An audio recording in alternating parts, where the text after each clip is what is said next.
And boom. What's up, everybody? This is Karak with ACG, and I'm here with Abzy, Johnny, Silver, and myself, doing the Best Gaming Podcast 411. Number 411. Thank you, everybody, for joining. If you get a chance, check out the YouTube membership. We've got a new special on there for YouTube members. You can join it. You can become a part of the Discord. Also scientifically proven, people who become members of the YouTube, more sex, for sure. Especially if you're a virgin when you get the membership and then you have sex, 100% more sex than you've ever had before. So you definitely want to be a YouTube member. We're going to talk about Cyberpunk, Phantom Liberty. We're going to talk about all of the Embracer cuts. There's been a ton of the Embracer cuts, which is really sad. We're going to talk about Payday 3. We're going to talk about some review scores, how that's all coming about. We're going to talk about some new games that released that I want to ask these guys if they've played, and I haven't told them, not because I was trying to keep it secret, but just because I had forgotten to tell them prior. Talk about the DLC for Resident Evil 4, Ada Wong. What was that called? Do you guys remember? Starting over. Nope. Starting again. Isn't it something like that? Nope. Someone in chat will say it eventually. Let's name it ourselves. Ada Wong, bad voice actress, does Resident Evil. It's separate ways. Separate ways. Actress. All right. Yeah. Terrible voice actress. And then we'll talk about Liza P, as somebody just said in chat, and a bunch of other stuff. Welcome to Silver, who hasn't been here for a while. I'm starting to pay these guys again. That's not why he came back, but that's because I didn't tell him that yet. But we finally got everything sort of situated here, and I want to say how much I appreciate the support and stuff like that, because it helps the channel stay on YouTube, which is a little bit difficult right now, but we're getting it figured out. What have we been playing? Let's go with Silver first, because it's been a while. You said you've been doing some Payday 3? Yeah, a little bit today. Actually, managed to get some functionality from the servers that have otherwise been down for a lot of people, and get a couple of games in. It's gameplay wise, it's solid. I think it's a significant improvement on Payday 2 in terms of just the gameplay, particularly the stealth. The stealth feels a lot less janky. It feels a lot more fun to engage with. It's a lot more predictable in terms of how you interact with it, when it goes wrong, you have a pretty good, decent idea of what went wrong and how you got detected. Where with Payday 2, it could be really, really janky. But I found it to be more predictable this time around. Gunplay, also huge improvement.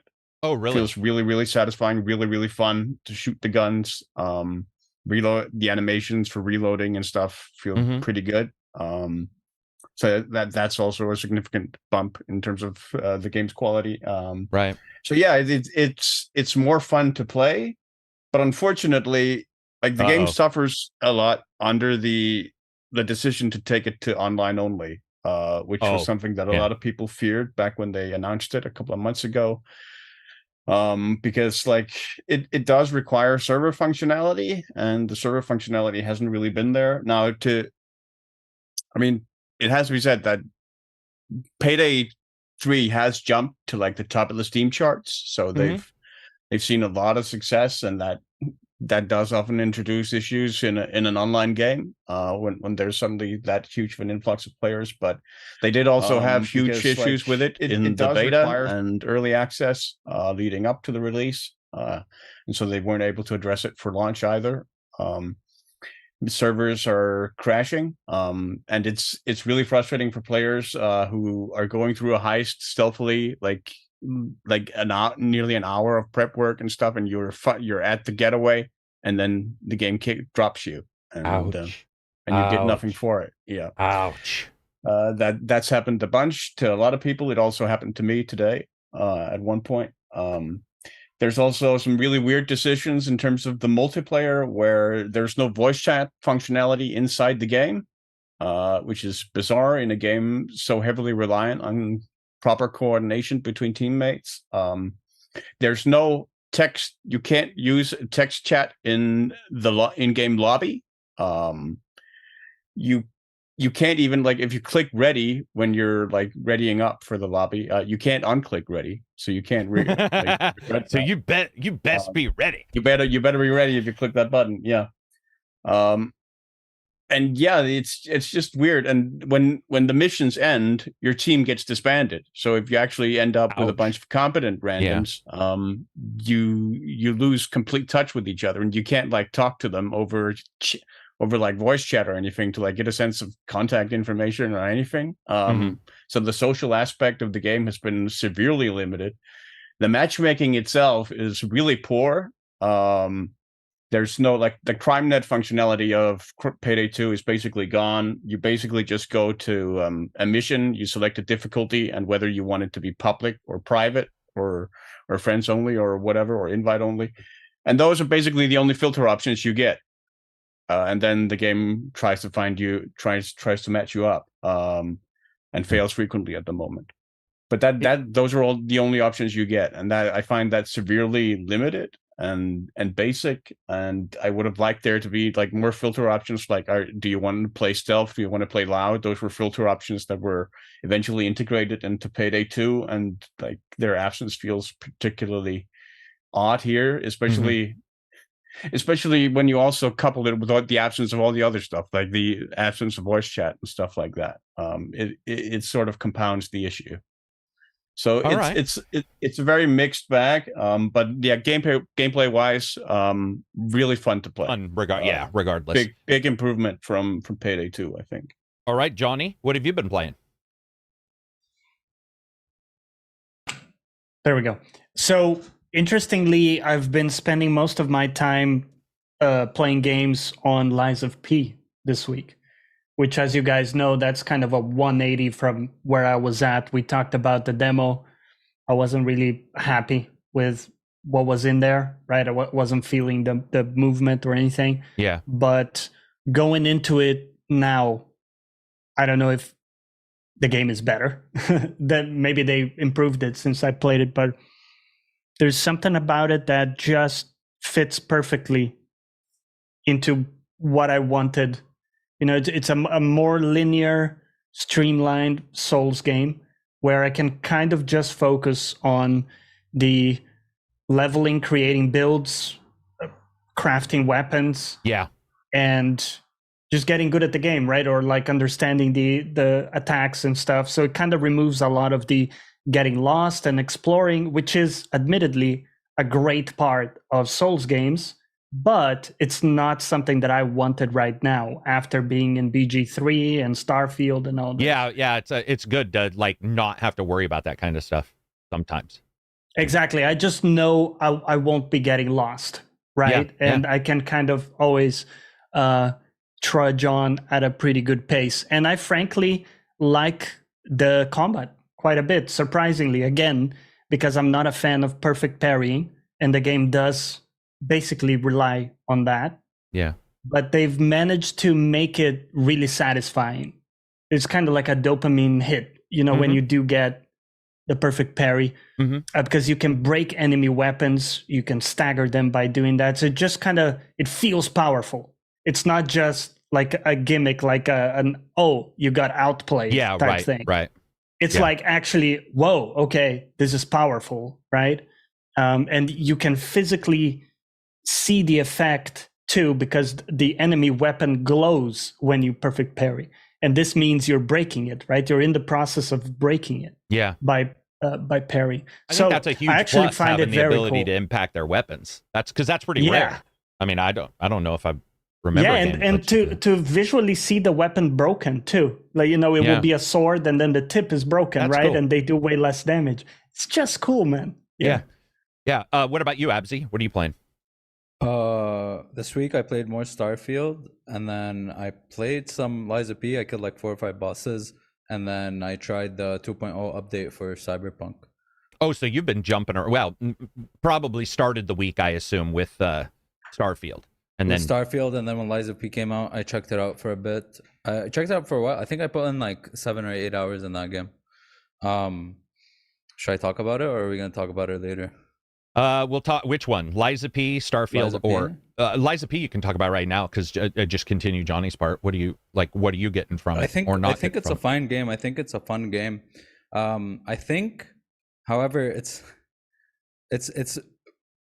less of a soul. It's Souls like to the point where it's like Soulsborne Sekiro clone. You know what I mean? Yeah. So I think it tries to pretty much get a bunch of elements from those three main IPs. Even Elden Ring, with like the ways some bosses and some enemies kind of fucking go like this for like an hour and then like start hitting you or whatever.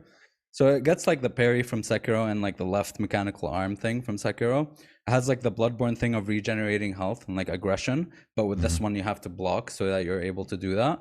And it has also, you can argue that the setting is more like Bloodborne than anything else. And it has like the kind of tries to hit the atmosphere of the Souls games. But I feel like they missed the mark a little bit because the characters do talk slow and like this, you know what I mean? Like a Souls game. But I don't think the VA is quite up to snuff there. Like it always pulled me out. It kind of felt like they're a little bit too try-hardy on that area of like talking. But I think it's fun. I think the fun factor is there. I think the fun factor is definitely there. Now, I think it's the sum of its parts. What is it? What's the saying? It's greater than the sum of its parts. Some of its parts. Yeah. Because when you hone in on like one thing, like one mechanic, like let's say like the parrying, I think it's tight parrying. I think it's about as tight as Sekiro, but I feel like the enemies or the enemy animations aren't kind of built around that. You can definitely get good at parrying, but I feel like with Sekiro, the reason why it really worked very well is because there was like a nice kind of rhythmic dance to it, especially with the sound effects and stuff. Like you could like close your eyes and parry a boss. So it had that thing where the whole game was kind of designed around that one thing, which was the parrying mechanic. I think it tries to do a lot of things and it doesn't hit its mark like really well with one thing, but all of them put together, it's pretty fun because you have a lot of options. Like for example, for blocking, you can block and suffer some health damage and kill like hit the enemy so that you gain your health back, but at the same time you can also perfect parry, so you have like, and then you can dodge as well.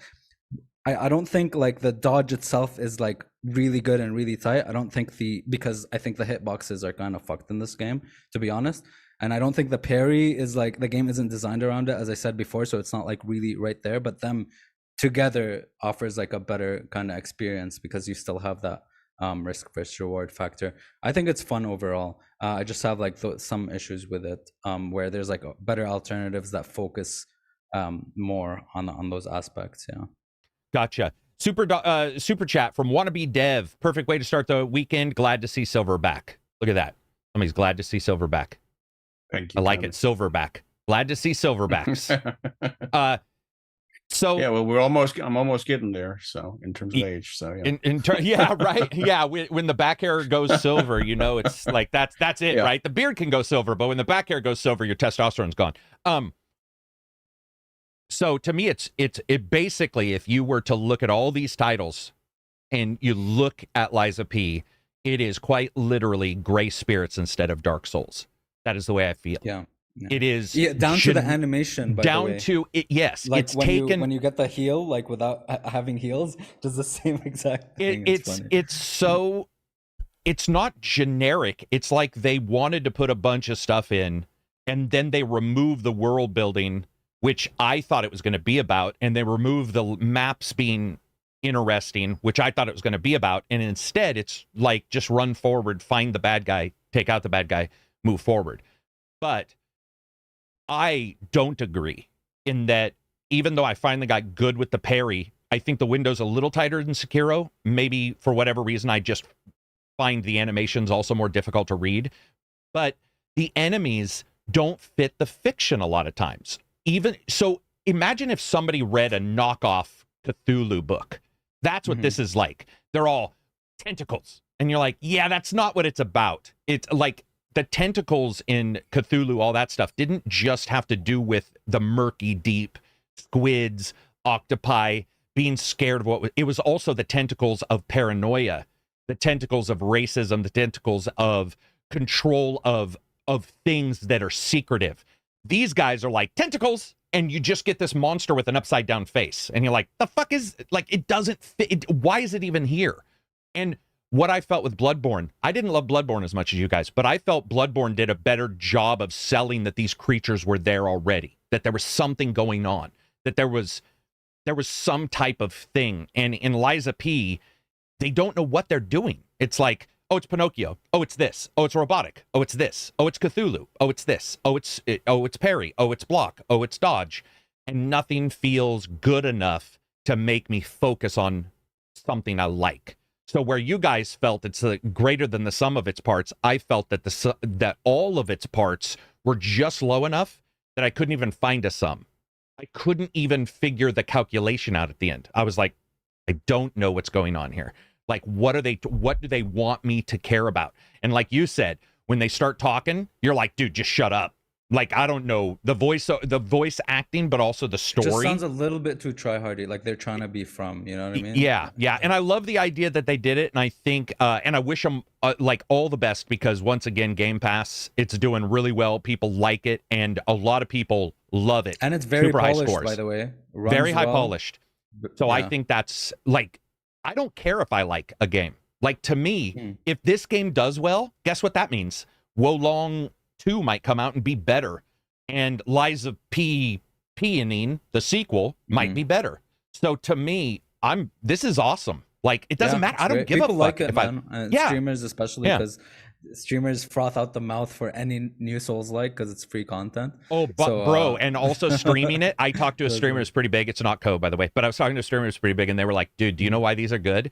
Because you don't have to worry about the story, and all your Twitch fans being like, just skip the dialogue. It's like, it's pretty, even though they talk slow, it's pretty much action. So it's like, they can get some, and they can relax a little bit. Sometimes you don't want to be on in a stream and go, oh, what should I think about this? And instead, it's like, I'm gonna attack this bad guy, and you can watch me fail. I watched Johnny play for itself, 3 hours. Like, hey, fighting a boss now, like you don't have to put in any. I watched Johnny play against 2-3 a mini boss. I think some normal guys. Yeah, it was a mini boss and then a boss. bigger one. Yeah, and it was fun. You know, it was like, I didn't have to worry about anything. I was just like, all right, he's fighting. It's pretty laid back, right? We know what's going on. Yeah, those survivors are basically hunters from Bloodborne, right? Yeah. Like survivors. You find the costumes. Yeah, dude. You know what? Completely. You know, there's plagiarism, and then there's almost-ism, and they are like right there. At the almost-ism. Abzi, even the lit up windows that are Did you guys hear the doll? Yeah, the I mean, come on, guys. Yeah, and we get it. It's kind of like an homage in a way. You know, like how they say flattery is the biggest. Absolutely. No, sorry, imitation. Imitation is the sincerest form of flattery. Yeah. There we go.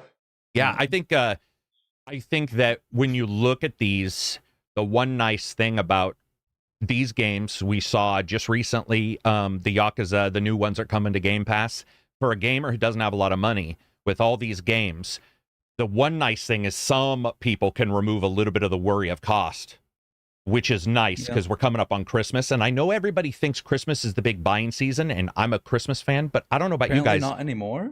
It's not only that, but to be honest, man, costs are pretty high for a lot of stuff. So, you know, you might buy Christmas presents. I love Christmas. I do it, but it's not a season of bounty. It's actually a season of me scraping through to make sure I can get people presents. So there's, if, for example, I could buy somebody, I'm not saying I would do this for a friend because it's a lot of money.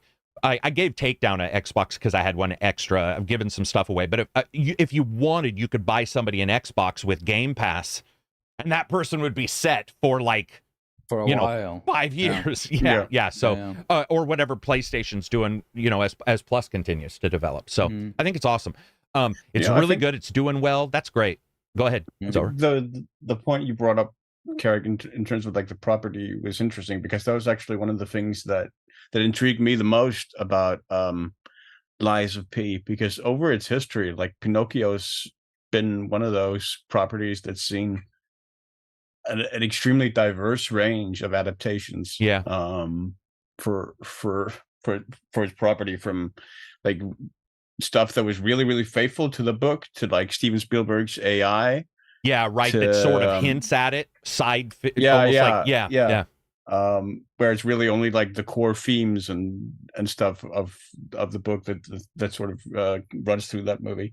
So I was really intrigued to see sort of that property sort of filtered through that Souls like vibe, the lens almost of a Souls sensibility. game. And there's Geppetto, of course, and there's and Pinocchio and Cthulhu sounds like a match made in weird heaven to me.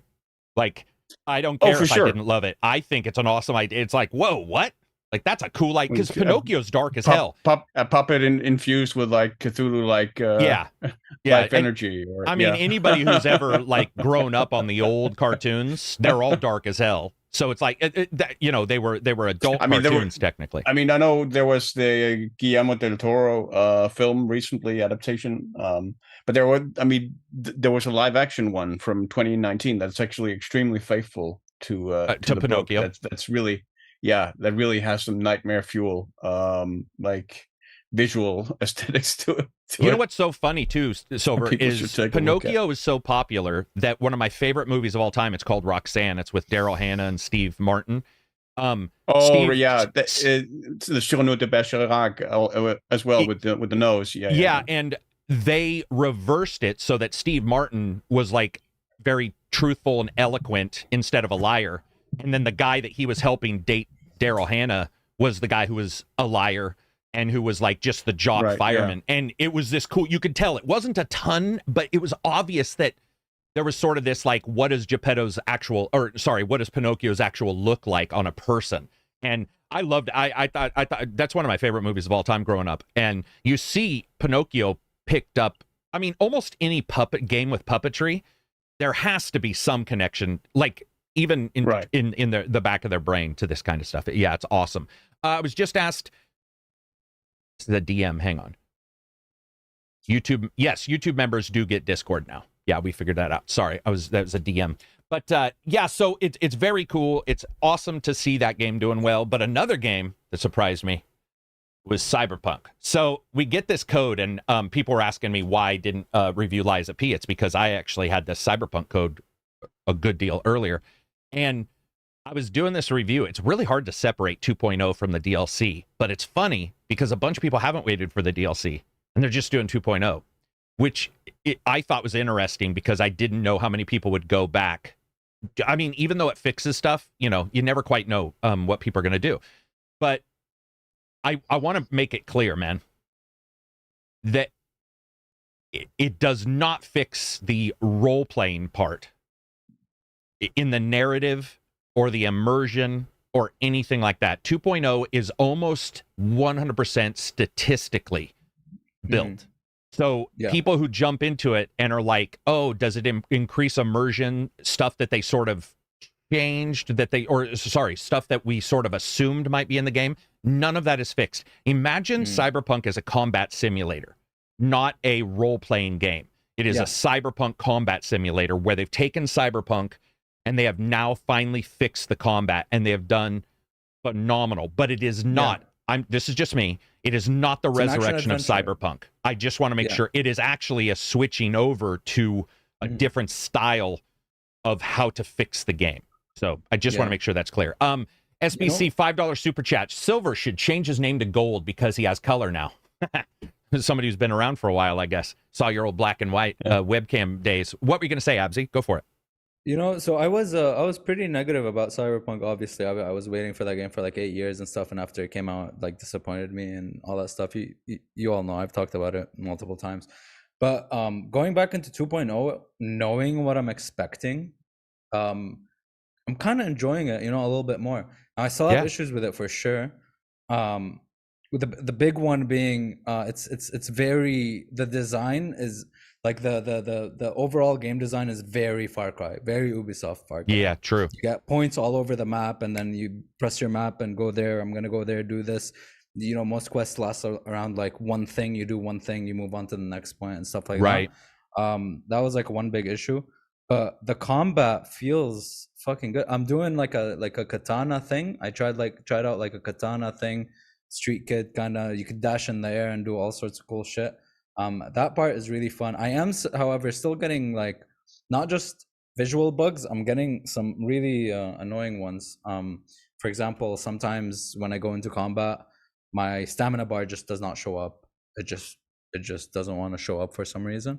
There's these terminals that you could go to where you either press F to buy a fucking thing, you know what I mean, like you buy food or whatever you want, or you hold F or something to jack in and get some creds off of it, right?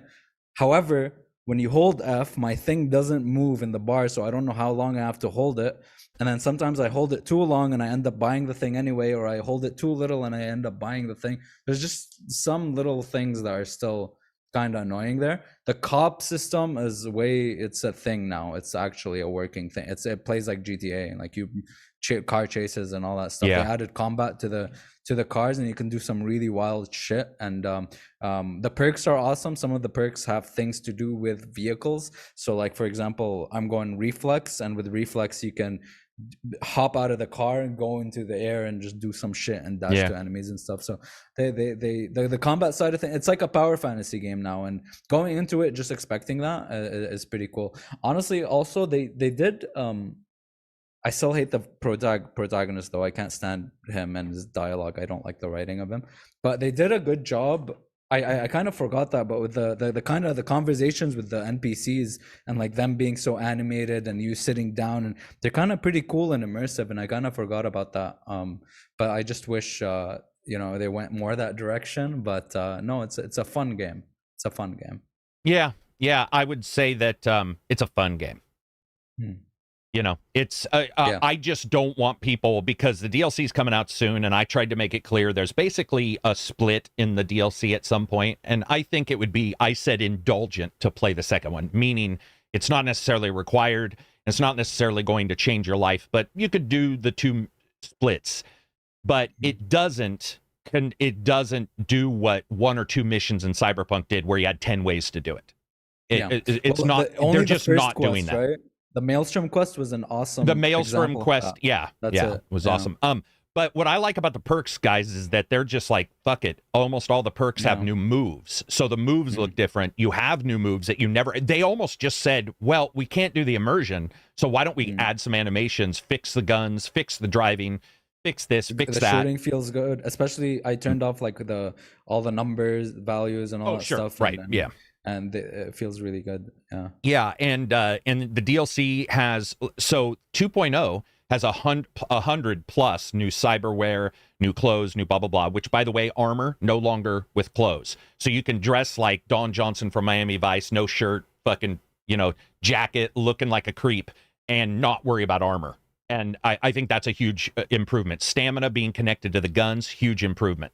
Running a Cyberpunk character should not get tired running. It's just, and by the way, regardless if I'm heavy or light, I can run longer than any GTA character ever can. Like, it's ridiculous, right? Where they've got COPD and they're just like fucking, they're eating donuts. And you're like, why is this guy not able to run? Cyberpunk just says, screw it. It didn't work. So the idea that it's connected to almost, you could just say it's recoil. And the longer you hold down, the more tired you get. And by the way, we talked about this. You see this in shooting on YouTube where, people are really good, but even they have to do 10,000 rounds downrange to get that good. So it makes sense. I like that. But yeah, the perks were awesome. You can, and putting guns on cars, lighting people up, or having bosses drop when you get to 5 stars. I call them bosses, but I shouldn't. They're different teams can drop, trauma teams or whatever they're called, and they can drop, and they have a unique mixture that can be quite difficult. And all that's, it's all fixed. And then you have the extra ray tracing, which maybe we'll talk about in a little bit. I personally am almost done with ray tracing. I'm almost so burned out on ray tracing that when I turned it all on, the game just looks cartoony now, because as somebody who's traveled neon cities in real life, at some point you're like, this isn't real. This has gone so far beyond. It looks like you're walking too around. Too many reflections. It's a hall of mirrors, man. It just looks, I get, it's a stylistic look, but it starts to look dumb, like cartoony. And I actually want my cyberpunk world to be a little dystopian, but that's, I think, a little grimy. A little grimy. That's just a me thing. More Blade Runner 2049. Even though there's the neon, it's a lot of times, look at the nuked out place in 2049. I think it's 2049. Yeah, Las Vegas. It's that almost Mars, like weird black and white almost. I love that. But man, it's cool, and it rated well.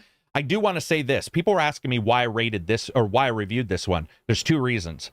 One, nothing weird happened in the background, which was what happened with Cyberpunk, with the fake previews and all that stuff. Number 2, we got the code early enough And this is building on a game. This DLC is building on a game that's already out. Cyberpunk wasn't out, and there was a lot of questionable shit.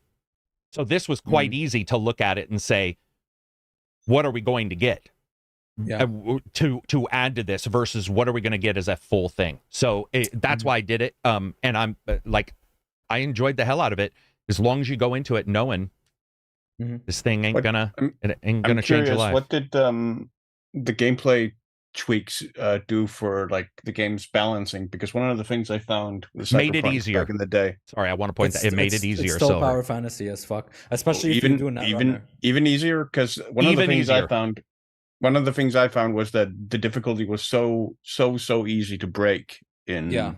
It's less easy to break, Silver. So it's less easy to break because stuff's been balanced, right? Right. You have so many moves, Silver, that you can, even on very hard, you're like, dude, well, in a way, I don't know, Silver. I sort of liked this part because I was like, okay, I'm the guy doing the quests. I am the badass. It's the diversity of options you have to choose from. I'm just saying, be aware. Give you your strength. Where in like the old in like launch Cyberpunk, it was like you found like a legendary suit blazer, and you could just basically stack armor mods on it. It's not like and that then anymore. And then you were basically immortal at that point. So, you had because you have so much damage reduction that enemies couldn't kill you even on the hardest difficulties. Right. So what happens now is they've changed armor again off of clothes, and so it's a restricted number, but also the cyber wear is not restricted by attributes. It adds points to the cyberware due to your attributes. So it's reversed. So you can get them, and then if you have a high thing, it can basically bonusize that. So it's reverse that. So, but I will say it is easier. I think it's legitimate. Go ahead, Abzi. Silver, if you want to actually like press buttons and kind of do things in combat, definitely don't spec too much in hacking. Even though hacking was already very, very broken, it's even more you can broken queue now. up hacks in this. You can which queue is up awesome. hacks now, yeah. So even though before in the original game I could kill a whole outpost before even entering the building, it's just even more so now. So it's definitely like the super power fantasy route where you don't even have to lift a finger to kill Queuing up hacks, though, is awesome on one guy. When you queue up like 3 hacks and you just watch him on fire and his gun jamming and you're like, sup, bitches? Right. But I would, it is easier. It is easier. Hardest difficulty wasn't insanely hard originally. It is a step down now. But that's also just, if you're into the power fantasy and you want to spin around with your blades, turn it on easy, have a good time, do whatever you guys want. I want to make sure people don't think I'm saying. I do like how guns work now as well. I think it works well in that game. It's less of a number game where it's like kind of a linear progression of, oh, this weapon has a bigger number than this weapon, I'm just going to switch to that. It's kind of more, you can, it's more versatile. You can use a bunch of weapons, upgrade them. They all have different stats. So one can offer higher attack speed for lower damage, etc., etc. And then there's those iconic ones that have a little bit of extra attributes. It's not that, Destiny style of, oh, this gun has a bigger number, I'm just going to grab that. Right. And I was going to point out, I don't know why I stopped, but Cyberpunk's 2.1 or 2.0 adds about 100 stuff, but so does the DLC on its own. So if you have the DLC as well, it adds about 100 things, I believe, like a new cyberware and stuff. I've been playing Ascent. The detail in the game is awesome. Yeah, Ascent is great, guys. If you haven't played Ascent, great music in that game too. Dude, I just thought Ascent, I mean, there were a couple issues. I know some of you guys had co-op issues. I believe it might have been Johnny. Oh, yeah. Or was it you? Yeah, a lot of people were having co-op issues. Man, Cadiz and I played, admittedly, we're in the same state and town, so that it could be, multiple jumps, but I got lucky. Let's see. I wanted to ask you real quick, sorry, just in case you were moving on from there. So I was really interested in the kind of skills revamp and all that, because for me, the skills was one of the weak points. If we ignore the RPG stuff, that was also a big issue. But I didn't find the skills very interesting. There were 1 or 2 that introduced new things, but I didn't find them very inspiring. Have you guys come across skills that made you go like, oh, this is cool, or this is going to change? A lot of them. Yeah, a lot of them. A lot of them. Yeah. Like one of them was literally, oh, you can block bullets now with a blade. The other one next to it, the small one, was like, oh, now you can deflect those on enemies. And then the next one was like, oh, if you use slow motion, now it doesn't use stamina. It's like, okay, these are pretty cool. Some of them are still like boring plus percentages, but many less, I think. Part. I think for the most part, they've added animations and moves to Cyberpunk to make you feel like the perk you buy. By the way, I'm talking about perks. The perks you buy matter. And there's a whole new skill thing now. True. Sorry. Yeah. That's for the. Are we talking about the Not DLC? The expansion. Oh, okay. Like you level up. Like the more you do something, you get extra stuff for it. Like the more you hack, you get extra hacking shit. Yeah. It is Ubisoftedized, though. It's you very are right, Ubisoft, man. It's especially dropping, the map, dude. And it's dropping EXP for like 10 things. And then what's weird is you go into the skill thing for like the engineer, the whatever, and it's just. It's like go there, and you go there thinking you can choose something, and it's like we just wanted to tell you, just to see it. I in battle I kept going. But I must always be missing. tells me go there. I know, even though it doesn't unlock anything there's new. There's nothing that happens in that entire screen, and it's guys, in the middle of battle, you need to go to your skill section. You're like, what? And you go there, and it's like +2 to damage. You know, dude, I'm shooting this guy. What? Why are you? What are you stopping me for? What the fuck? So how is Idris in this? He is so I said it in the review, and I believe it, that I like Keanu Reeves because he is the Paxil, the antidepressant of actors. It works in certain movies. I think it worked in John Wick. It doesn't work in everything. Idris acts, and so therefore his character and what he goes through matters more, I guess. And you know, Johnny isn't he's a side character. He's not you. This is your entire quest, not entire quest. A lot of your quest is about these new characters in the DLC. So they have a relationship with you that's different than a guy in your brain. These are people who've actual had presence. Yeah, they're standing there and they've had actual issues, like the hacker that hires you. Some other things. I liked them. They weren't. Did they? You know, amaze? No. In fact, I will say this, and I fully believe this. I would much rather have neither one of these guys in the game and have that money have been spent on the development. I always said that. Yeah. I truly believe that, and I love Keanu Reeves. But I just, man, come on, how much money? Even $1 million. I know that sounds like people are like, that's a lot of money, but not a lot for an actor. Well, people were speculating as well because when they did that Maelstrom quest that has a lot of good RPG elements and immersive stuff in it, at that point they did not hire Keanu. And some people speculated that they hired him and then they scrapped a lot of things or changed where the game's direction. Yeah, I really don't think so. But it's at least a little bit evident. Yeah. Sorry, I should have had the video playing while we were talking about this. Whoa, I just moved us. I just want to move the video. Give me 1 second, guys. There we go. There, you guys can see a little bit of the video while we're talking. All right, so with Cyberpunk also, 2.0 is free, and my rating for the game was 3 ratings. 1, if you love Cyberpunk already, get it, and get the 2.0 and just jump in. If you don't, it depends on why you didn't like Cyberpunk. If you didn't like it for the immersion, because it lacked it. If you didn't like it for the lore because it didn't dive as much into it as you would like, this does not fix anything. Check the 2.0. That's my personal belief. And if you liked it but had issues with bugs, it's worth getting. But I think really this game and the DLC itself, not 2.0, but the DLC itself hinges on why you did not like Cyberpunk. That's the most important thing of getting this. It's not because the people who like it, to me, it's almost a buy for any game. If somebody, if somebody likes a game and DLC comes out, it's like the review that is pretty easy. If you like the game, get the DLC. And, unless it's terrible, like Far Cry DLC. I was gonna say, yeah. I think the shooting, the control is improved. The ray tracing, like I said, I messed with it to test it. I would say the improvements for FPS are small because they've already improved FPS a lot. So the improvement you get isn't like massive with the DLC or the 2.0. It's got some improvements, but you're not going to get 20 extra frames. At least I did. Lastly, I don't know what's going on. but they were warning everybody about watching out for CPUs. Did you guys see that?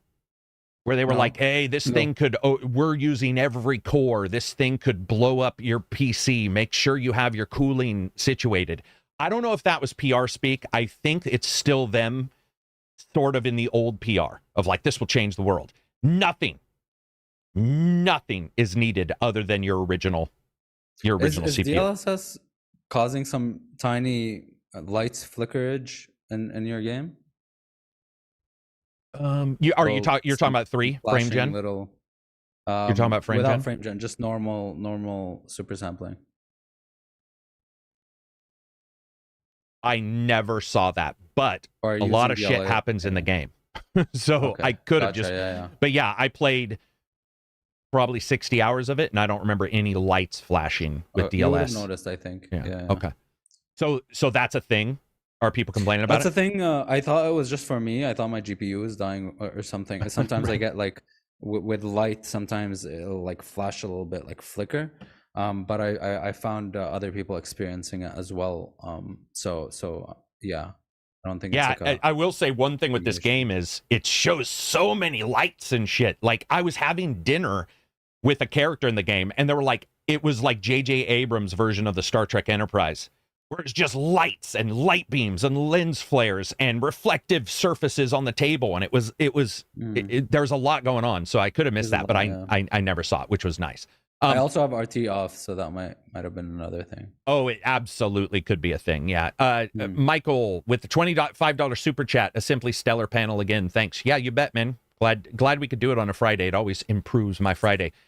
The game performance does go down if you're CPU limited. Yeah, for any game in the world, if you're CPU limited, you won't get as high of FPS. That's normal. But especially what I was saying is this one, in no way, shape, or form did it make any changes. I went back and looked at my old graphs, and it was identical. What were you going to say? No, I just said especially Ubisoft games when you said CPU. Yeah, Assassin's Creed needed Special K mod just to run right. Dude, here's the thing. You know how we joke about Bethesda needing modders to fix our games? It's like if I was at a Ubisoft, I wouldn't tell anybody. But if I was the engine architect and I saw Special K mod, why wouldn't you just look and go, what the fuck's he doing? Go in there, read his shit, and go, man, maybe we should try that. Sometimes there's just weird dissonance where it's like, dude. Yeah, I mean, it's like, the biggest example of that, I think, is from Grand Theft Auto 5, right? Where GTA Online for years had the loading screens that took 15 minutes sometimes. Right. Like, load into missions. And then there was a single modder who went, oh, you could do this. And then finally, after years later, they went and said, oh, maybe we could do that. And then they did it, and I fixed it. I should point out, because somebody is going to call me on this, I should point out that I'm always pointing out that a modder doesn't have to worry about certification or a break 2 hours into the game. So they can just say, this works for me, and it's fixed my stuff. And where a game developer, that doesn't happen. So I do want to point that out, because I know I say that all the time, and here I am saying, if I was, but maybe they did. They looked and they were like, yeah, it's not the best or something. I don't know. I bought it day one and have suffered through the last few years. I'm going to start over and hang out with Jackie. Yeah, I do wish they had fixed that V. I cared about Jackie more this time around because I know who he is now. So. I liked him day one. Really, I mean, overall, I think he was likable. I like the guy, but now my connection to him increased going through those intro moments, because I remember in the original game when I talked to his mom and all that stuff. So it gave me a more emotional kind of, And you probably were able to play it more flawlessly than the original. I mean, if you have FPS issues or crashes, that's going to stop you from enjoying the story as much. Plus the combat, I wasn't a huge fan of back then. Yeah. Oh, true. Yeah. This is just so improved the combat. Anybody who's thinking of getting it, that's the one thing you're going to come away going. It's almost like so many. Yeah. It's almost like Fallout 3 compared to Starfield, where you play Starfield for the first time, you're like, oh my God, this is way better. Even if you don't think it's the greatest. Gunplay alone, I think I still have to hand it to Starfield, like the actual impact and the gun.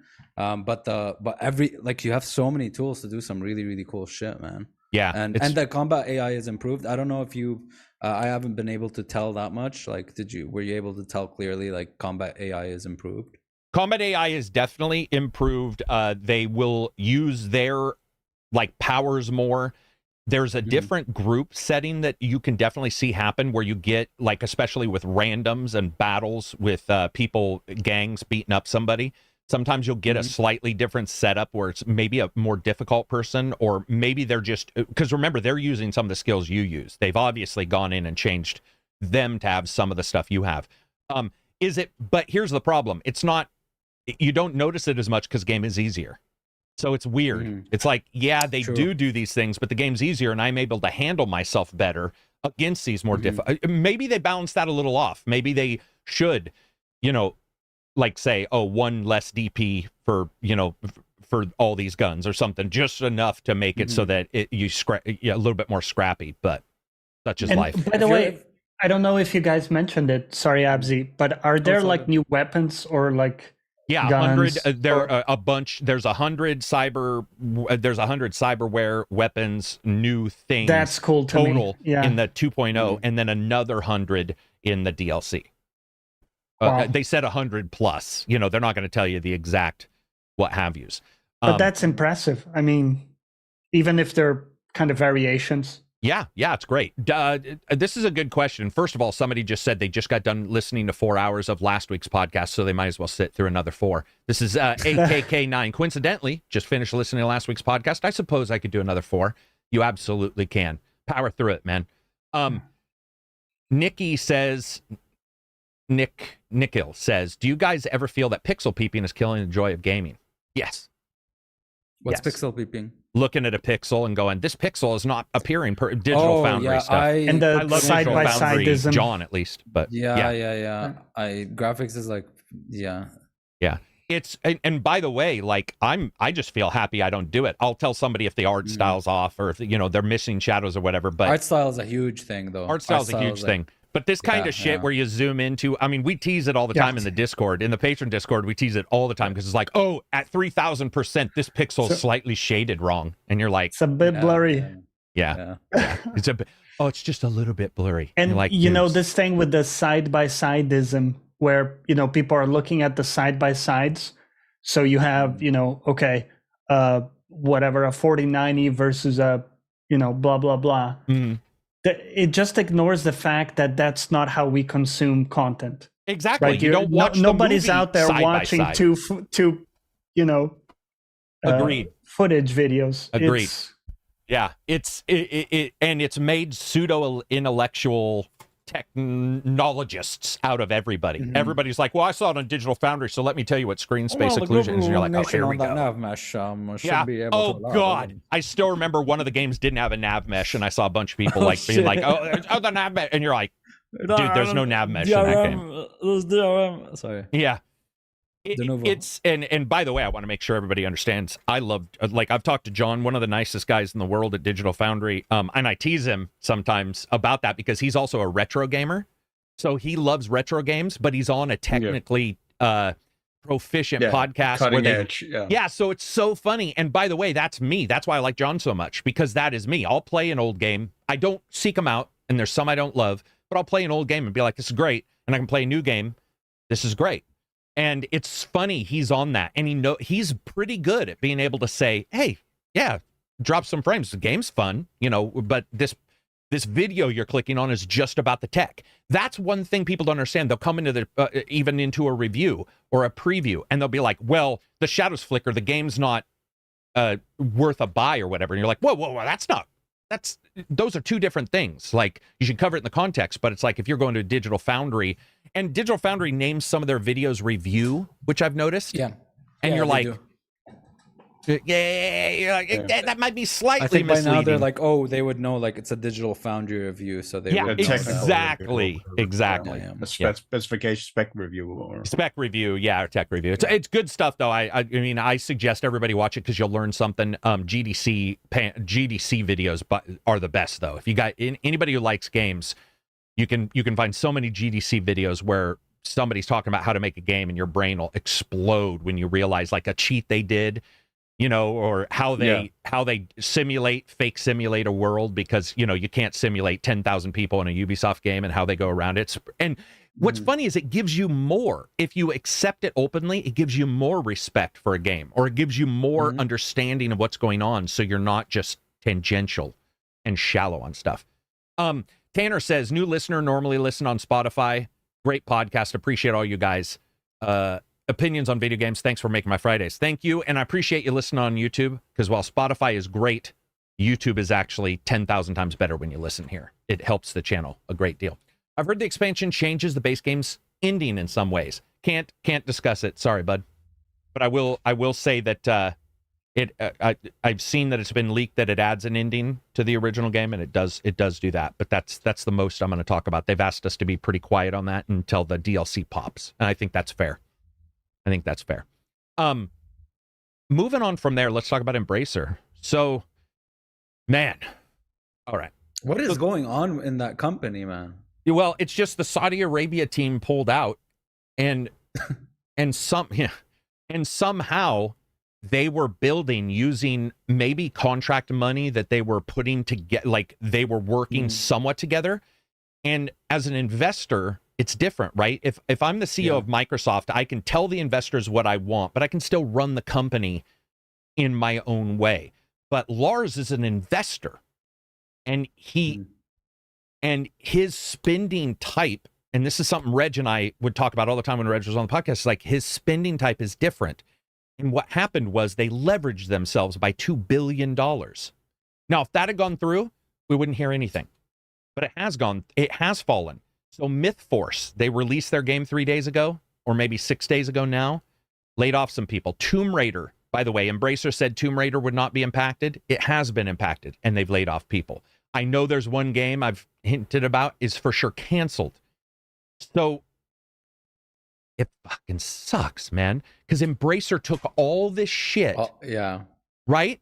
All these IPs, all these companies, saved some people, which, by the way, I think that's great. If they saved somebody, they gave them another year of employment where they might not have had it. But they also might have bought it where maybe another company might have jumped in. For example, I don't know if you guys saw Volition. Volition did a layoff too, and Xbox went and met all the devs when they got laid off to take some of them to work at Xbox. It just sucks, man. It just, I mean, there's a lot of layoffs. My Deus Ex hopes and dreams are gone. Smash them. Get out. So what happens? Your dreams. Let's take Eidos, okay? What would what are they gonna do? What's gonna happen to them?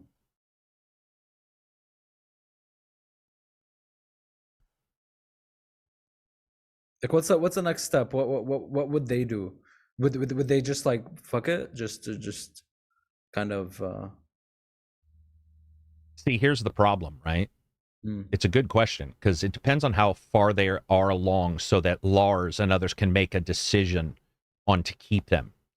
So an IP that is highly popular at a company that only has a cutscene, that company could be disbanded completely, because there's nothing to currently sell to new investors. You can't say we're close to showing blah blah blah game. So it doesn't matter how much you, me, Johnny, and Silver love some IP if they're not farther along. So any of the recent purchases, be wary of, because those guys in particular. Wild, man. I know, super wild to me, because like a name like Eidos, I can't remember. Like, I was born and there was Eidos there, like making games. Right. Yeah, dude. True. True. I hadn't thought about that, but yeah, a lot of people, there is no post. I mean, there is no pre-Eidos world. Back then, they were also more than just a developer. They were also a publisher. Yeah. Didn't they do Arx Fatalis? Not Arx Fatalis. What's the one with the grumpy dwarf? Yeah. Is that Arx Fatalis? No, what's the one that's the RPG? They did. Anachronix. Oh, so good. Some of the best cutscenes in the game ever. Did they publish it? Okay. And that game, holy shit. If anybody doesn't want to play it, but you want to watch a cutscene, there's some people who made cutscene movies of that game, and there is one particular cutscene in that game that gets game humor correct. And it involves a dirty sock and a spaceship that's been in deep space for like 3 months, and it is one of the funniest. Like, I was just sitting there going like, oh my god, they They I got don't know humor. if I should ask about the dirty sock. It's not what you think. It's not masturbation. That's what you think. Okay, it's good. just Good that we covered that. stinky people for many months in a contained area, and how insane you go. And it was well done. Yeah. So anyway, so they've laid them off. I don't know, man. A lot of companies in the tech industry over the past 2 years have been laying a lot of people off. The COVID crunch, the whole right? Market. Once COVID Yeah, and the went whole away. market, and right after COVID for a while, or I think midway towards the end of COVID until like about a year and a half ago, they were all geared for growth. Employers were fighting to get employees all the time. All these devs and stuff were they had so many options, and all of a sudden, ever since I think that Google laid off like a bunch of people. Yeah, and true. Ever since that time, Google laid off people. Yeah. Ever since that time, everyone's just been geared for profit and just layoffs left and right. Yeah. Mort says, hey, the Discord is from level patron tier 2 and upwards. Yeah, it's $5 for the Discord. It's worth it, though. Trust me. We would make sure it is. I was so hyped that a new Deus Ex... I was so hyped for a new Deus Ex, but I wonder if we'll ever get it. Oh, man. It's also, I mean, it's also pretty incredible that they're talking about selling potentially Gearbox a year after buying it. Bro, thank you. That's the company I was thinking of. That's so nuts. Wait, they have Gearbox? They have Gearbox. Yeah. Borderlands. About a year ago. All their shit. They bought them a year ago, and they're already shopping it out. Damn. What did they release in that year? Just Tiny Tina, or I think it was just Tiny Tina. Yeah, it would have been a crunch time. It would have been a very tight time window for the buy and for that. Like, it would have been a very tight timeline. I feel that I feel bad for the in-depth devs because those story writers were crap for Saints Row. I feel bad for everybody. We have no clue how the story came together. I would assume the publisher also had some worries about the story and might have got in there, but you never know. Sometimes bad shit just happens, right? People get together and something just isn't made. Yeah, man, Gearbox, I forgot. Damn. Yeah, so it sucks, man. I mean, Xbox? I think I feel like Xbox is a pretty good match, but so is Sony overall. I mean, those Borderland games, they do their thing right. I know 3 didn't hit with the power that 2 did, but it's still don't you guys think Borderlands is still a pretty big IP overall? Yeah, I think so. I think it's also easily, I know a lot of companies are looking to do this, both Sony and Microsoft, but it's easily integrated into a live service type of deal where you can have that type of game into. But I mean, the 2 latest ones haven't really been that successful with Borderlands 3 and the Tiny Tina, the sequel the sequel to Tales from the Borderlands that they made as well. Was that not as good? Right. Yeah. That's what I hear. I haven't played it, but I've heard from a bunch of people that it wasn't anywhere near as good as the first. Yeah. Between Embracer and the Unity fiasco, things have taken a grim turn. Yeah, the Unity fiasco, man. So you said Abzi, they reversed something in the last couple of days. What was that? The CEO sent a message or a letter or whatever where they were clarifying the details, right? So they pretty much walked back on their word. So now they said the minimum or the cap that you can make a loan without any fees, without any runtime fees, is $200,000. And after you make $200,000, you start paying that runtime fee apparently. But then he talked about there not being a runtime fee, so you could just opt in for a 3.5% revenue share, which is what most companies do, which would have been the smart thing to do in the first place, is just say, hey, right now we got to implement a revenue share of 3. Nobody would have, some people would have said something, but like nobody, the fuss wouldn't have been this big, because that was like one of the biggest colossal fucking issues in gaming. And I think it's the biggest fuck ups in gaming that I can think of. Like people studying Unity in school that just, they're fucked. Imagine graduating and just knowing that Unity is something you imagine having an Xbox Game Pass game, Abzi, where you sold your game to Xbox and piracy, suddenly there was no real way to track installs even, so it was just Yeah. like a whole fucking crazy. So now they're saying you can either opt in for the revenue 3.5% split or whatever, or you can opt in for this runtime fee, which is basically new users of the game reported by the company, so they don't have any other software or anything like they said they originally had. They before they stated that they have ways of telling the installs, but it's just reported by the dev company, and then they bill you on that. So that's the choice now. But I think even though they walked it back now and made it better or whatever, it just still doesn't matter. I think Unity's forever fucked now. And did you guys think see Unity the is- amazing step Unreal took at the same time? Dude, so here's the thing about like winning in a sport, whether team or individual. It's not always about what you do. It's sometimes just about how you react. And so Unreal has a new deal where they are now giving 100% of the profits to a game for first 6 months if they choose Unreal. Yeah. And if you choose, Epic's storefront. But then they also have their Unreal deals, right? All their deals for Unreal that it's like, if my enemy is doing stupid shit, if they extend themselves in dumb ways, you can be the good guy by doing half of what you might have needed to do because the competition has lowered. And by the way, Steam takes a huge amount. A lot of people ask me, why do companies go with Epic? And I'm like, 30%. 30%. Yeah. And Epic already normally does less. Now they're doing 0%. So it's like, guys, I mean, you may dislike it. But that was the whole controversy over the whole Steam versus Epic thing, was them taking, what was it, 10, 15%? 10 or 15, yeah, it's lower. Yeah. It's lower. And so you get all this, but man, sometimes you just have to look at what your competition is doing and just aim for the little weak point. And they have 3 or 4 times. They're just constantly going like, me. Man, I think they just tunnel visioned because Unity was the engine that you go to for those like devs that you don't have, there's no revenue share, there's nothing, it's just there. 70% of games are on Unity, you know what I mean? Like when you factor in mobile games, 70%. There's so many games on there.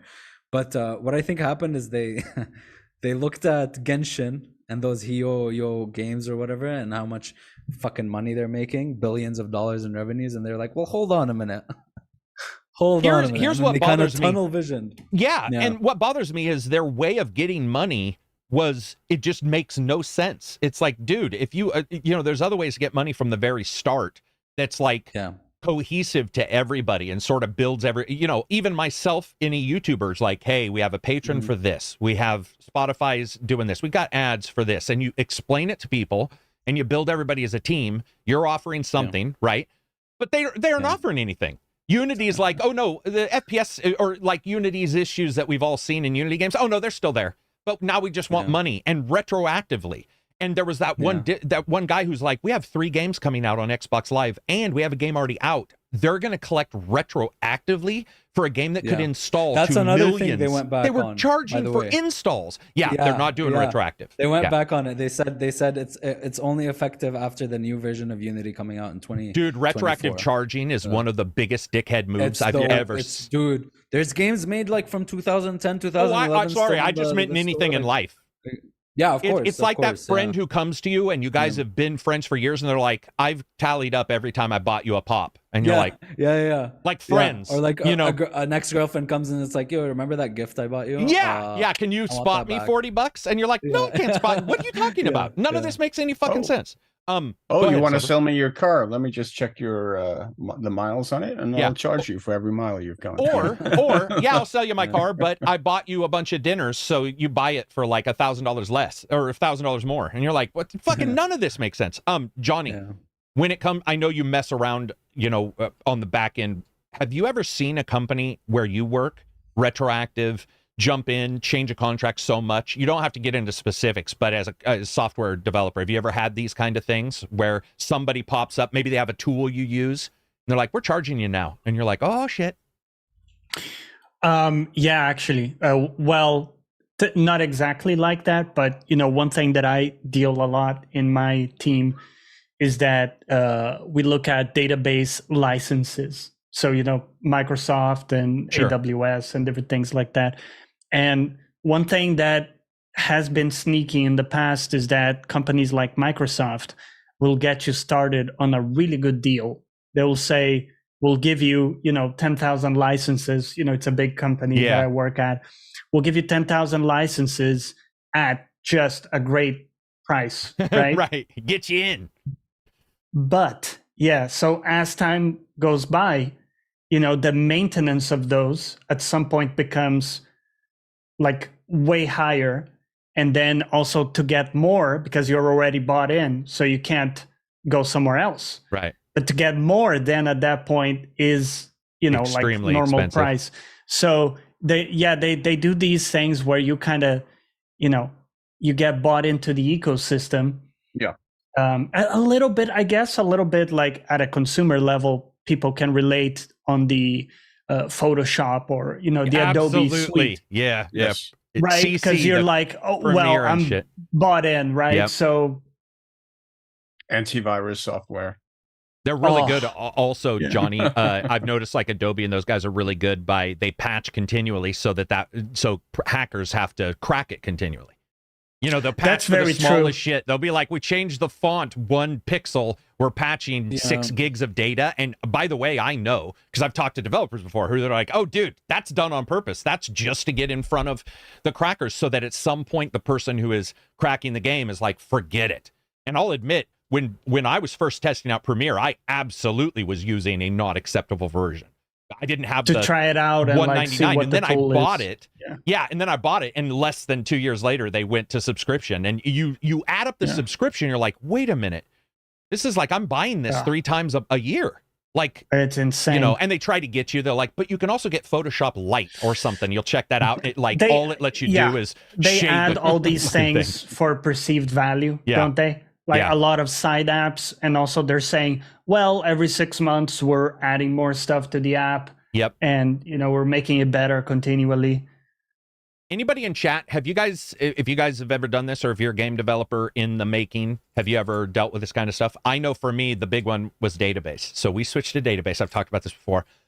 The reason why we switched it cost millions to switch it. But the reason why we switched it is because the company went from free, which, by the way, I do understand why companies do. They offer something free, they get money from somewhere else, and they're like, oh, this is costing us a lot to keep upgraded with Windows. But they went expensive pretty quick. And it was like, there was no free version anymore at all. And it turned out to be like $6 million for 1 year of, constant support, switching everything, training people. And it was just like, screw it, we'll just go to another one. And we went to another paid one. That's one thing I don't think people understand. A lot of times when you start charging, if you're free, it doesn't mean somebody's just looking for a free thing. They may still have no issue with being charged, but it's like you have to offer that value that's like onboarding, for instance. Oh yeah, we are charging now, but we are going to make sure we handle all your like you will just wake up and it will just work. Yeah. And we're offering 5 years of Windows 10, and then after that we're going to offer 5 years of Windows. But no, they hold you over a fucking fire, man. And Unity's done it. Yeah, I believe Absy's right. This is one of the biggest fuck ups I think we've ever seen. Can't think of a bigger fuck up, man. Like, yeah, because it's an engine that people just don't understand. It's almost it's either 70 or almost 70% of games are made on Unity. Yeah, it's fucking crazy. And just like I think of the students, I think of all the indie companies making games like halfway into development, 3/4. Imagine having to retrain or hire new devs, and just so much bad. So much. What comes to mind for me is really just like Strauss Zelnick, like going for like GTA Online, where we're not actually monetizing this as optimally as we could. We could squeeze out. We could squeeze out a little juice. Yeah. Yeah, because GTA's done some pretty big ones, right? That's like the executive decision that exists sort of outside of the realm of reality, knowledge of the ecosystem that it's actually embedded in, and only looks at like the monetization aspect of it. You mean like Saints Row becoming neutered of all atmosphere? Like I'm sorry, but I have a feeling a lot of the devs were like, it's called Saints Row, guys. Do you guys know the history of Saints Row at all? It's like there's no gangs in the new game. I mean, there are, but they're really just clubs. They're like book clubs. It's so it's so neutered of edge. So yeah, and then you get 2 edgy games too. I mean, that happens, right? But my company the one dumped good thing Docker out the of- moment they started charging enterprise users. Sorry, I was just reading some of the answers. What were you going to say, Abzi? Just the one good thing out of this whole drama is that it reminded me that Cult of the Lamb exists, and I was just listening to the OST at work, and Yeah. god damn, it has a really good OST. It Yeah. The does. game has awesome music.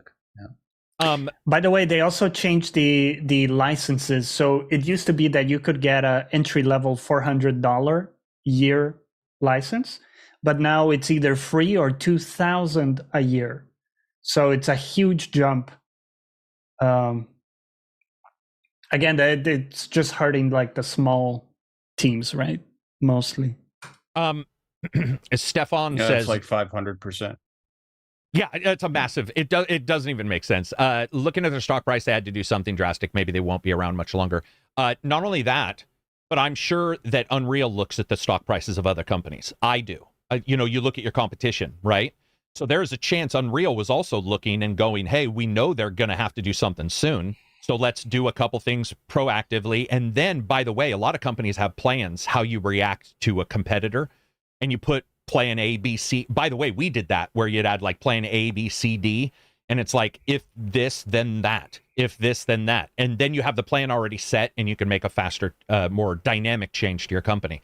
So I'm sure Unreal was doing that too. And by the way, we're talking about Unreal and Unity. They're not the only ones. You have inborn company like Ubisoft at some point. I'm sure a lot of people at Ubisoft might have thought, hey, should we go to Unreal or Unity? And then, you know, instead of supporting 6 individual friggin' engines just at Ubisoft, completely individual, now they're not gonna. Yeah, sad, man. That's interesting. But here's something else. The Xbox leaks. Oh god. Dude, I did a joke that like Xbox's idea of redacting shit is like John Cena going, you can't see me. Like, what the fuck? Yeah. They uploaded their own. Dude, you know somebody internally has the gatekeeping job to do that, by the way. One person. Yeah. What you need to have is 10 people verifying one person. So you get it done, right? And you give it to an editor who then looks at it and edits it and then gives it to the senior editor who then looks at it. You know?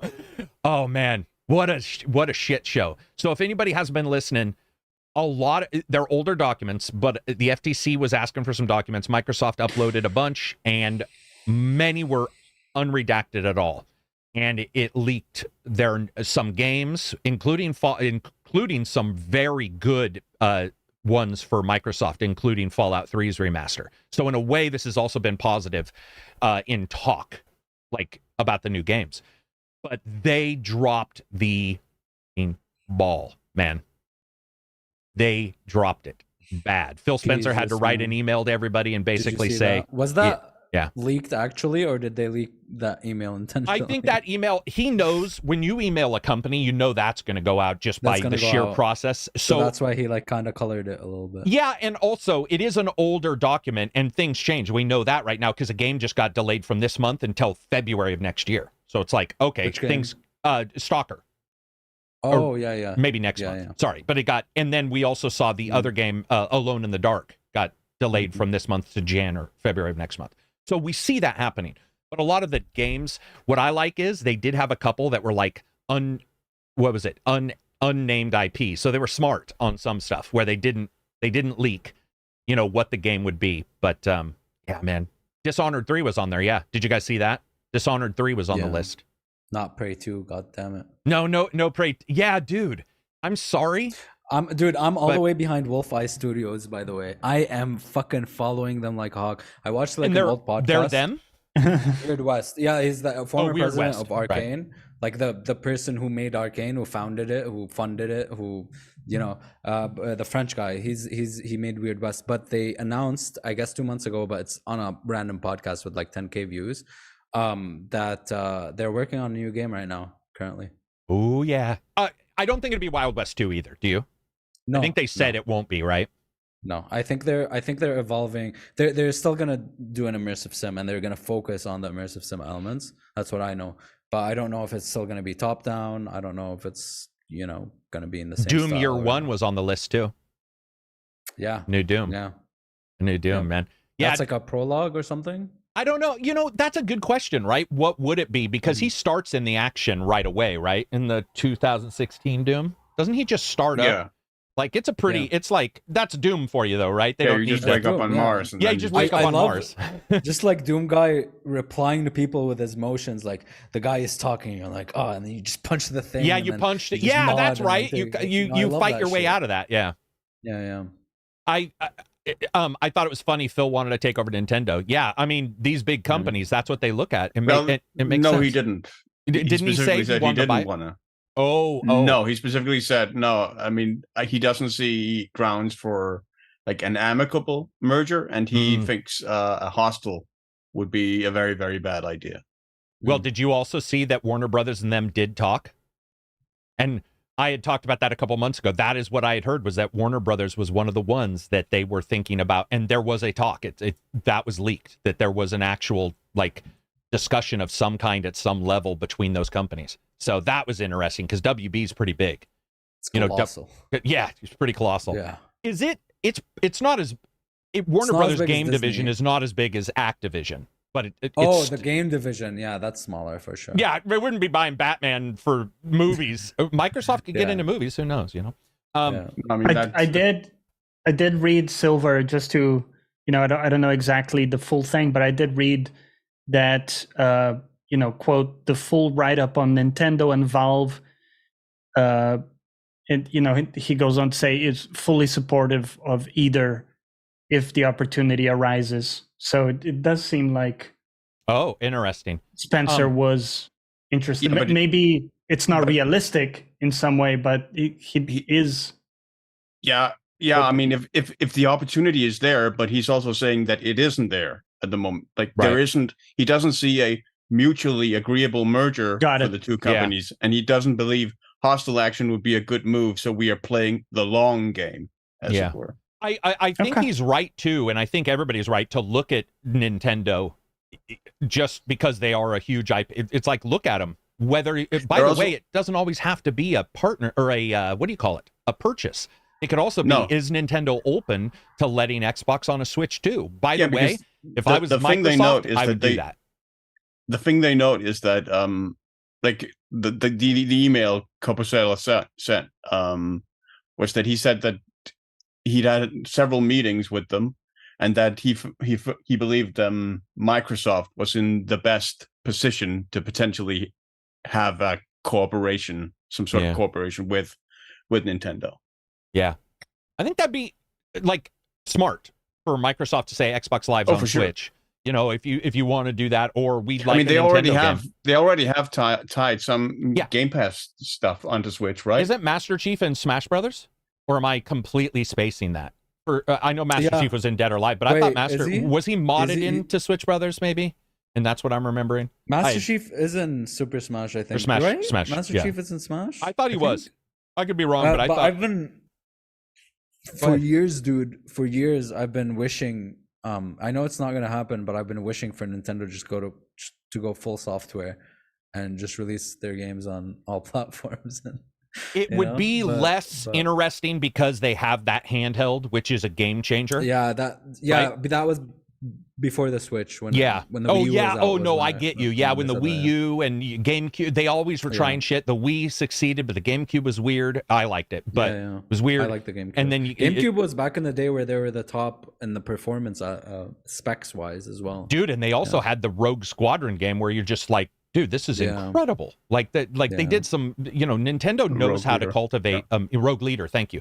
They know how to cultivate great games, and we want to see them everywhere. And currently, you see shit like Mario on iPhone or whatever, and you're like, that's not, and it's not even a good one half the time. It's those side titles. I think Master Chief was a costume or something. Pitman says.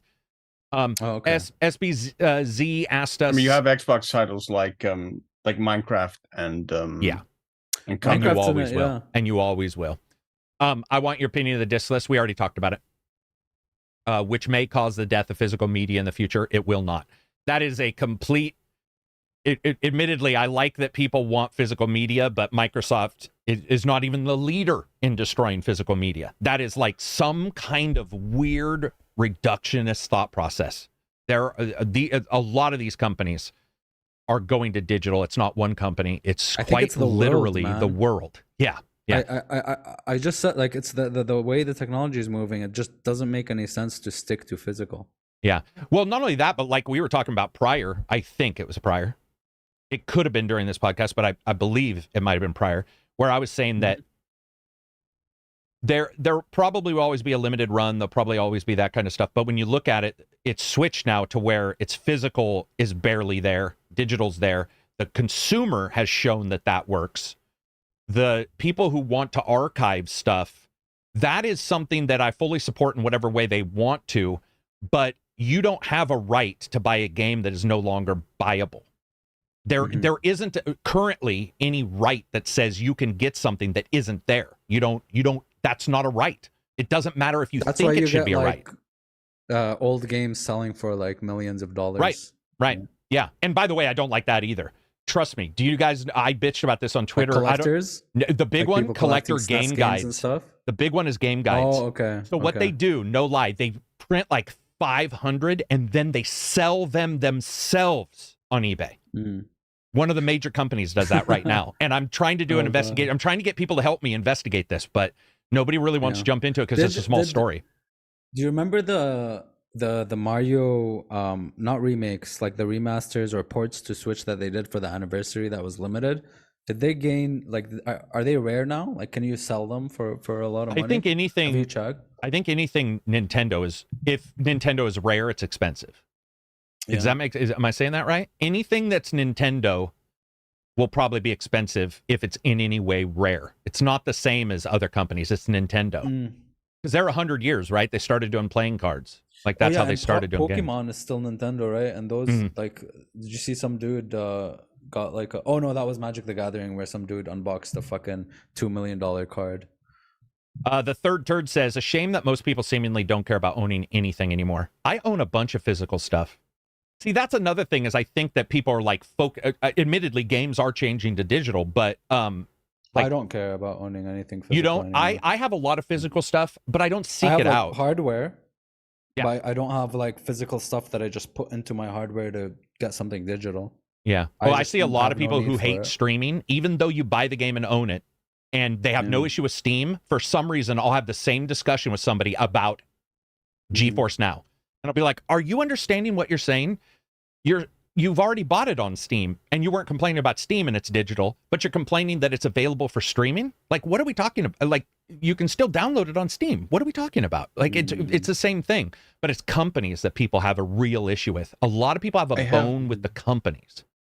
I have a somewhat slightly different perspective, maybe, because I live in on that physical to like digital transition, because I live in quite possibly the most digital country in the world, in Denmark. Like, we began the transition really, I think maybe even like 20 years ago, where we really started to move away from any sort of like physical archive or databases to a completely digital sort of infrastructure and economy. So like any contact that the government makes with you happens digitally now. There is no physical like mails being sent out or anything anymore. It's all going into like government databases. Sure. And it's like that transition's been Is that Orwellian really, to you? It's not really Orwellian in that sense. It's just been incredibly cumbersome in a lot of really unpredictable ways. Like I remember I've worked in the transition as well. So I've worked in the transition of like putting like physical archives into the digital database, and like the amount of paper we used to go paperless with 3 times the amount insane. Of just sending the paper, like of the actual archives. Yeah, like it's just such a colossal waste, it seemed like at the time. And then you get into these databases that just are like, and IT software that constantly breaks down and has to be updated into new versions, and then they have to be out. The databases have to transition to the new systems, and there are constant issues there that just constantly incur new costs on like taxpayer money and stuff, in ways that I don't think people really accounted for when they went, oh, we'll just go digital because it's so much easier than the physical media. I don't think that's really been the case. Certainly for us, and we are quite possibly the most digital country in the world. I think another thing to remember, though, is that a shit ton of games are still like playable if the servers go off and stuff like that. Some aren't, and we'll go to more that aren't. But there is the sort of the worry of the future is supposed to be there, a sort of a checks and balances of we want to go to the future, but at the same time, let's not go too far future. But I can tell you, as somebody who is physical, I like physical stuff. I like getting the mail. It sounds weird, but it's like a gift every day. Like writing actual letters. Like I still do. And here's the weird thing, though. I don't like digital books. But anyways. Oh, dude, no way. Me neither. But what I was going to say is I would also get mail way late and lose payments. So there were issues with both, right? Like there's cumbersomeness with both, and humans are physical, and we have to use a physical computer to dial into the digital to get the fucking digital readout that was paper at one time that maybe is updated now and updated more often than the physical one. But the physical one you sort of got accustomed to and systems were built to do. It's going to take 40 years for all this to happen. And there will always be a vinyl version of video games. It won't be every game. It won't be every game, but there's always going to be a vinyl something. There's always going to be somebody that wants it. People cracking and ripping and doing all sorts of things to preserve. Yeah, but currently there just isn't any right. And what's even more interesting is I think some people, you know how it's like if you have a friend who finds out something's wrong in the world, they go out and try to save the whales. And then there's other people who are like, that sucks about the whales. I'll send some money. What happens is you get this divergent thought process that some people are like, oh, well, if you didn't come save the whales with me, you don't care. It's like, I send $100. I care. There's different ways in which you can support it, and different ways in which you can fight it. And a lot of people get very angry and are like, nobody cares. And it's like, no, there's a lot of people who care. They're just caring in a different way than you are. And maybe they're also not as open as you are about your purchase, or not as visibly. Super chat from Drogba. Wholly abandoning physical media is a huge mistake on a human social level. Media preservation is one of the biggest cultural, artistic crises of our generation. Archivists are begging us to stop. I don't agree with any of that. That's very dramatic. I can tell you. That is pretty dramatic, but I do get where he's coming from. I just don't. As someone who has a lot of friends, pretending nothing is happening, I guess. In like the activist environment, I get what you're saying. And people working for like NGOs, they don't post on social media. Yeah, they don't go to like wherever, like the homeless shelter, or where they help dish out food, or like the Salvation Army store where they help sell clothes, or whatever it is they do. They volunteer for and like post Instagram photos and with a hashtag. Yeah, they don't have time for it because it takes up all their time. It takes up all their time. They don't do it for like the visibility of it. Yeah, they just do it. I get where Drogba's coming from, and I think that it is important. It's also ignoring that many people are working for it, but I also think that in a weird way, so bear with me, because I don't know if this is true. I haven't thought this through, but I usually try to look at like a weird overarching thing. Worrying about it and talking about it is in a way also preserving it, even if it's just in story base. Oh, for sure. So yeah, we may become human mental storytelling. Like, remember this game. And by the way, I grew up old enough that a lot of the games that came out aren't even available online. There's no source code. They lost the source code. They lost, there's no digital copies, or there's some floppy disks out there. But I have become an archivist myself. Like, I tell you guys about a game that we can't get, you can't play. And I think culturally, I don't think it's a replacement, but I think that it is still occurring in that way. And one of the nice things also, and this is I want to make sure people understand where I'm coming from. I think YouTube is an amazing place for archiving that, as long as it doesn't go away, right? We worry about that.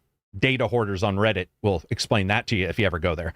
But I do think that when we upload a video of the gameplay and a let's play, in a weird way, I think that's a very cool side way of doing it. It's a side story of the actual. Yes, you can't interact with it, But you guys have told me about books I'll never read. Like the recording of a song almost, right? Yeah, right. Yeah, or a remix almost in a weird way. It's like a remix of, but yeah, it's not wholly removing it, and it's not a replacement. I want to make sure people are saying that. I'm just saying that don't be so.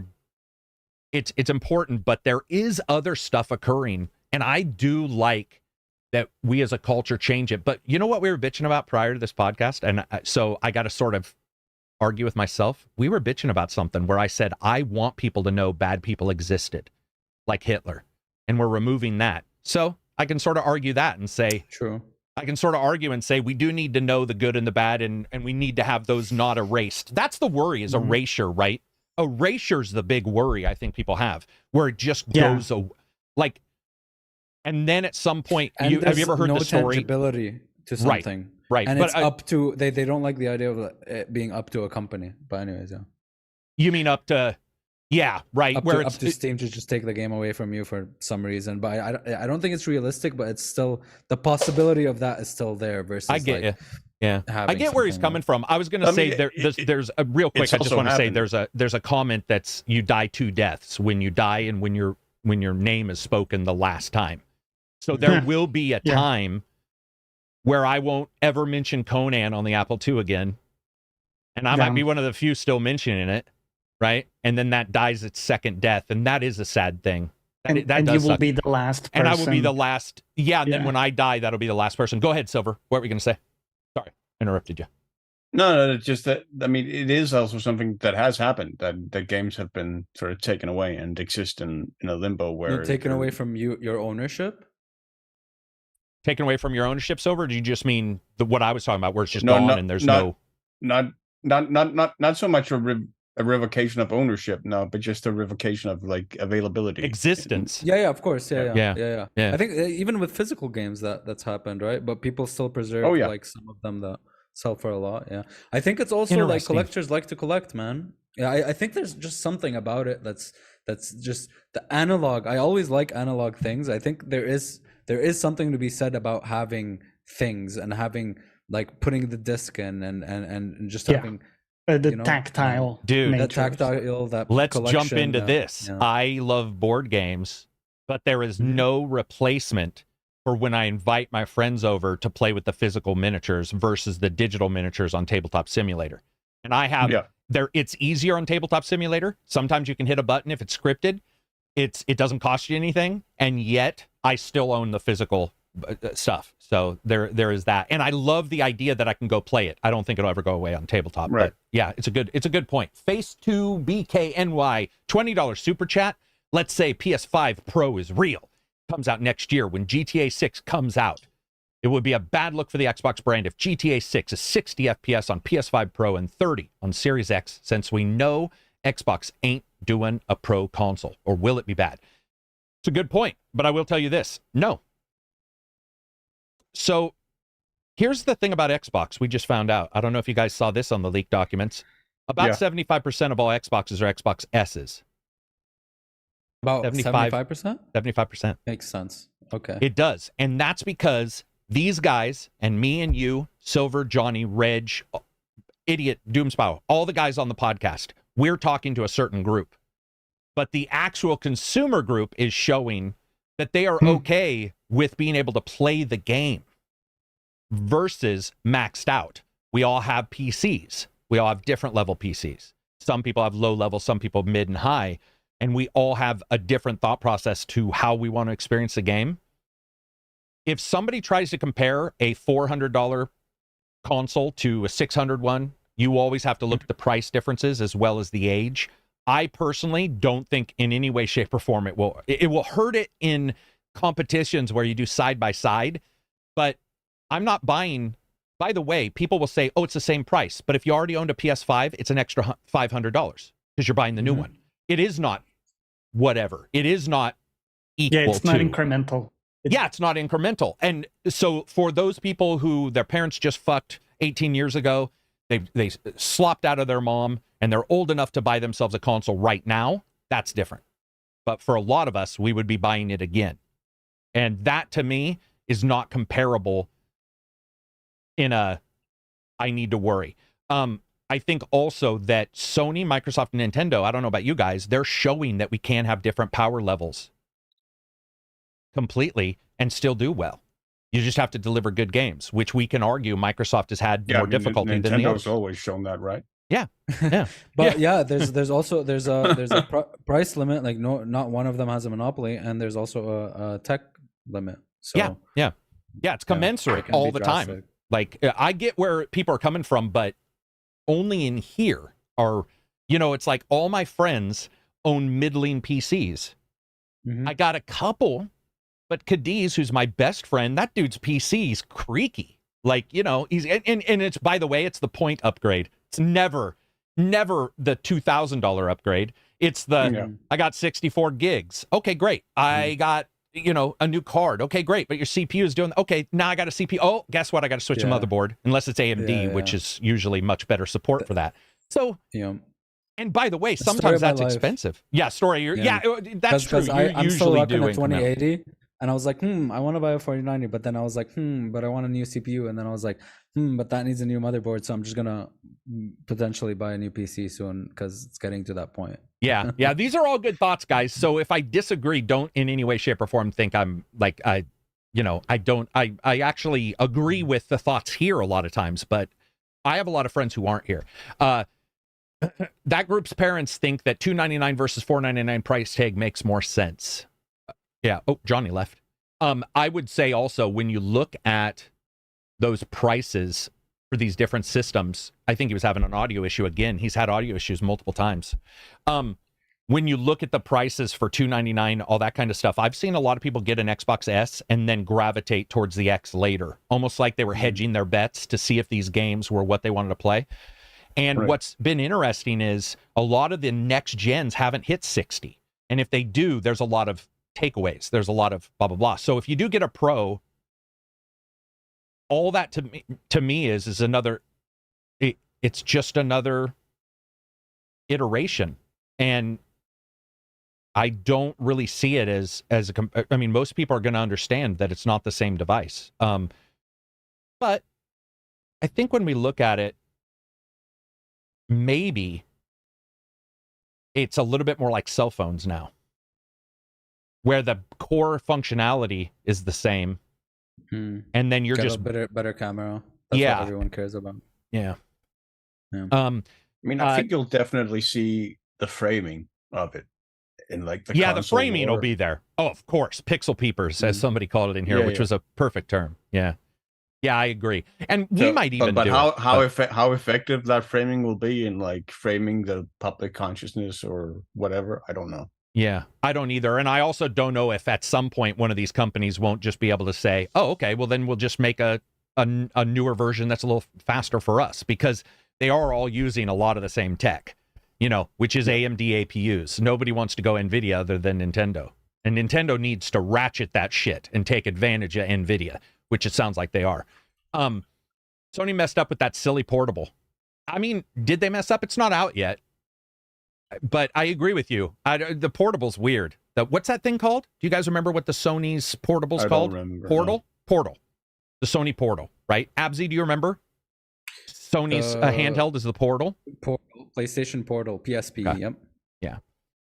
Yeah. Most people also don't have a true 4K, so they only need 1440p. Dude, it's not only that. I know people who, even if they do have a 4K, if you have a 1440p game upscaled, they won't even know. What is?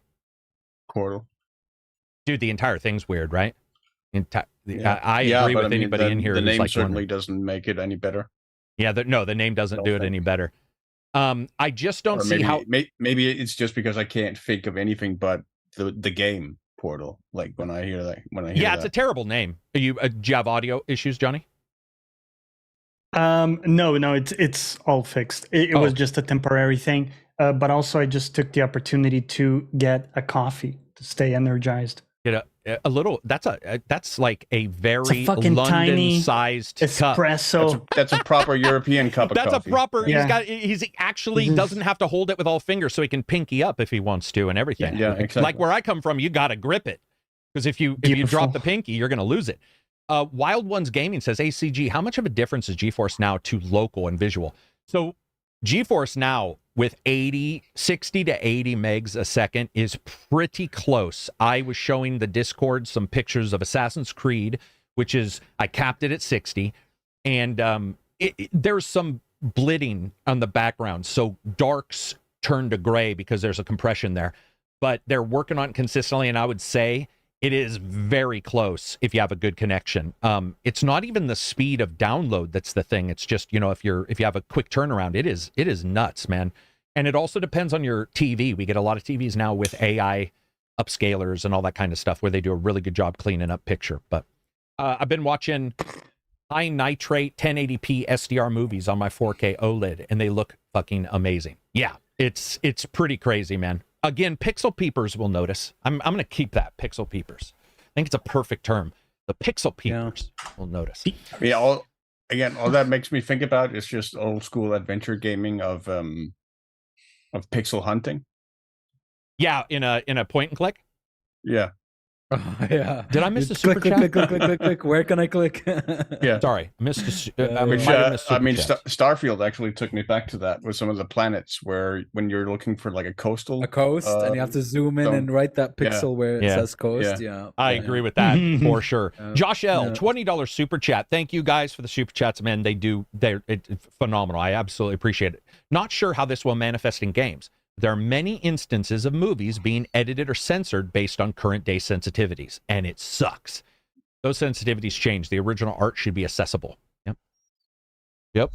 It's every single creative thing that's ever made is censored according to the current day. According to the current nation and day, yeah. Remember that? Yeah. I wasn't alive, but I've heard about how movies got neutered in the 80s. Bro, Conan? Yeah, the they Barbarian? also got neutered in the 70s, the 60s, the 90s. Abzi, Conan the Barbarian cut out an entire interaction with a character that had sex, so that's why they did it. But it absolutely grounded the entire movie in the darkness of the world. And they cut it. You don't even see the character. And you don't. So now Subutai, the bowman, gets saved from no one because they don't show the character that was holding him to maybe eat him later or just torture him. They cut out this witch, this dark witch, and they have a sex scene. It's all crazy. He kills her. And then when he is killed and brought back to life, or maybe stopped from dying, it's hard to know because the director was never clear. Demons come down and they look somewhat the same form as her. And it all matched up, and they cut it. There's a particular edit that was like Gold Star edit. I can't remember, but there's a particular edit that cut it completely out of everybody's, even America. The whole context of it is just the whole context is screwed, man. And you know what else, dude? Just on that, absolutely, go for it. It almost reminds me of audio compression. And here, for people who don't know what that is, it's just kind of like reducing the range. Between quiet and loud sounds and just kind of taking it to the middle. Everything is just level. And there's something lost when you look at the moral landscape and you take some of these things out, you censor out some of the extremes, you actually lose these, more extreme points where the normal stuff or the smaller differences seem bigger to you. So the small transgressions, someone calling someone a bad name or something, that becomes a bigger deal than it actually is. Does that make sense?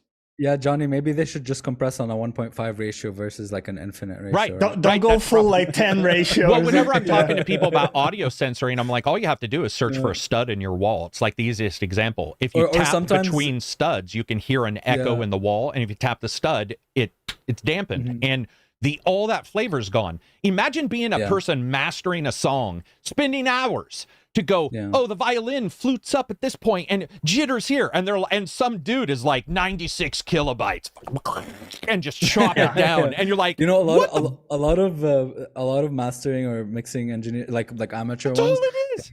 They think they have to compress like everything in the mix. Oh yeah, no, that's terrible. All they had to do was literally lower the volume a little bit. Have you ever done this, Abzi? Have you ever made a song? Because I do this all the time, and I will purposely raise something up just to hear how the song completely changes. Like you'll take a synth and go, I'm gonna put the rhythm up higher than everything else just to see what, and the sound will take the entire song's song's feeling can change from high to like sinister to happy to like slightly intense. Yeah, dude. Compression. Here's the thing.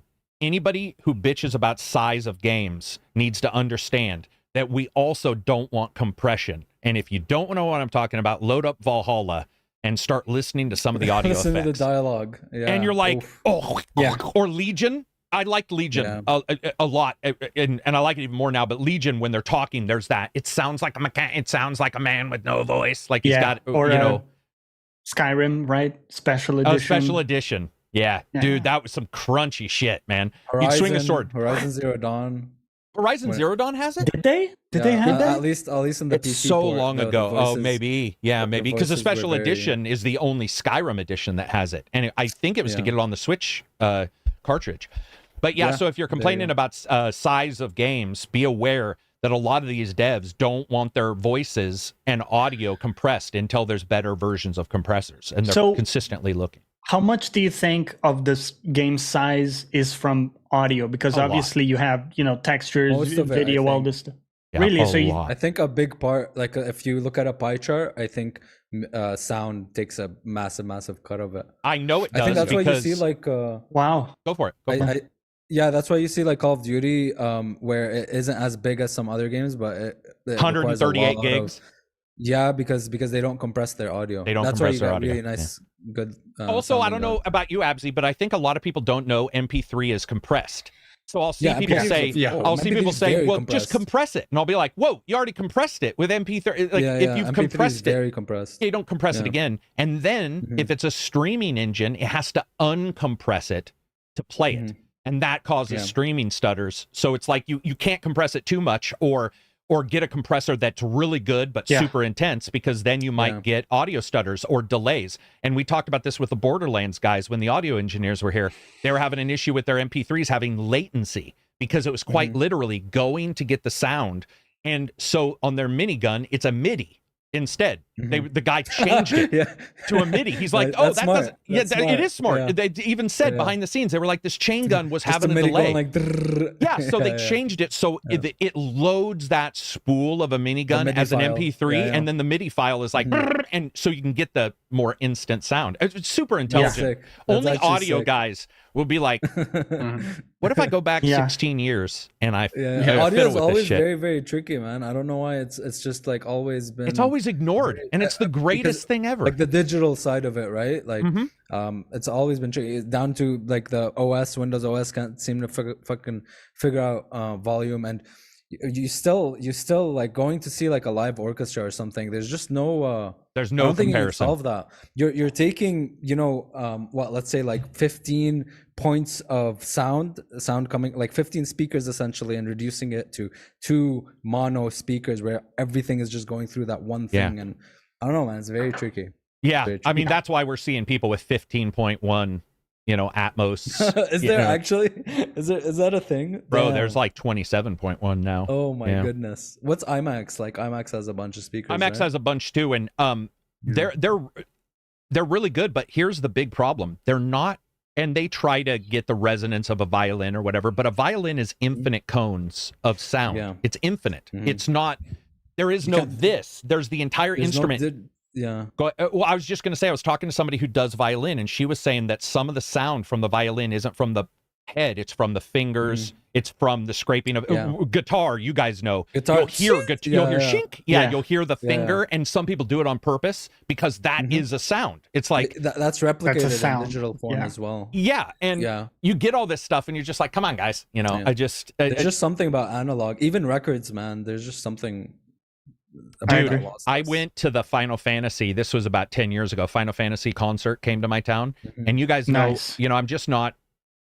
I'm not even a big fan of their music a lot of times. I'm just not a huge. Mhm. But I went there, and they were playing like all these, and I became a fan. Right? I was just like, oh shit, Yeah, bro. hearing it live is something else. Yeah. And by the way, Yeah. they were so nervous about the sound, they made sure the chairs were the right material so that they would not resonate as metal chairs do. And you'll hear that in choirs. Why are wooden pews not replaced by metal? Absolutely due to human voices.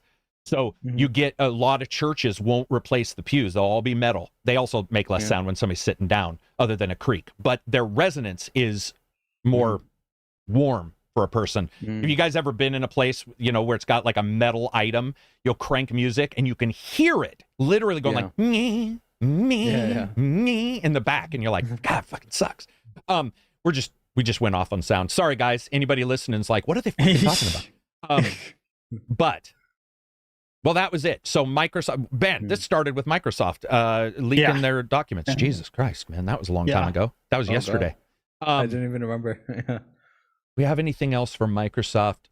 Yeah, so they leaked their data.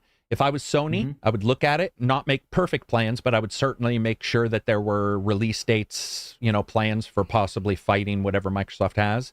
And Microsoft now will then reverse some of those plans because they know it's out. So, as you said, Phil Spencer, what'd you say? Colored the response or whatever? Colored the email, colored the letter. We know it's old. We know the information in those leaks saying are something old. like some accessible, friendly. Fuck, how did he just describe Forza? Oh my goodness. Oh, I don't know. I didn't see that. I'll words. I'll have to check that. Yeah. So let's see. Reading some of these. The problem with IMAX is the people running the systems think that turning it up loud is what. Yeah, turning it up loud is what makes a difference, dude. Superman #2 or whatever, the newer Superman. Oh my God, it was just. It was heinous. You said that you wanted to talk about Dragon's Dogma looking rough. You thought it looked rough? I really did. So let me explain it. So Dragon's Dogma 2 did a Tokyo Game Show, which a bunch of data got released about different stuff. And they showed Dragon's Dogma. Every animal was from Dragon's Dogma 1. Every move was from Dragon's Dogma 1. All the locations look like they were from Dragon's Dogma 1, the remaster, versus a new one. And we joke about this. Crimson Desert. You're like, is any game going to do all the shit this game's showing? But to me, I can now fully, without any worry, say I believe Crimson Desert looks like Dragon's Dogma 2. And Dragon's Dogma 2, from what I've seen, looks much more like Dragon's Dogma, a remaster. And that's not great because it's an older game. It was already rough looking a little bit. Yeah, every animation, every animal they fought was all from the other game. It was just like, well, what? Damn. You just showed 7 minutes. I was just very hyped on it. I didn't notice. I'm still hyped on it, but I truly, fully am just more of the idea that it's a remaster, even though it's not. I completely understand where you're coming from. I think it's fair, though. I did feel like there was some new stuff, the new like Beast City. They did show that. I mean the Beast City and the Beastman race or whatever it was. Yeah, they did show that. You're true. And there was like right. the Magic Knight with the spear. He did have like they did have a spear guy. He did have like entirely new unique animations. So there was some, but I mean you're right. It looked a lot like Dragon's Dogma. Which, like clunky almost. But I mean sort of like that. But that's not a problem for me, I guess. It's not for me either. I just have to recreate my ideal of what it's going to be. Right. Gotcha. Yeah. Because I've been ensconced in like over, I don't know, 100, 200 hours of into Dragon's Dogma. Dragon's Dogma. Hell yeah. Over the years. So like I've never been bothered by Dragon's Dogma's visuals. So more of that doesn't bother me. More Dragon's Dogma is just good. I agree. I just have to remove the sequel ideal from my brain. The expectation of like a big jump in fidelity. But I mean, you're definitely. We did also see new animations for like the old stuff, like for the ogre. Not the ogre, but the Cyclops, where he could fall over and like bridge the gap. Bridge the gap. That was awesome. I guess what I mean, Silver, is a proper remaster.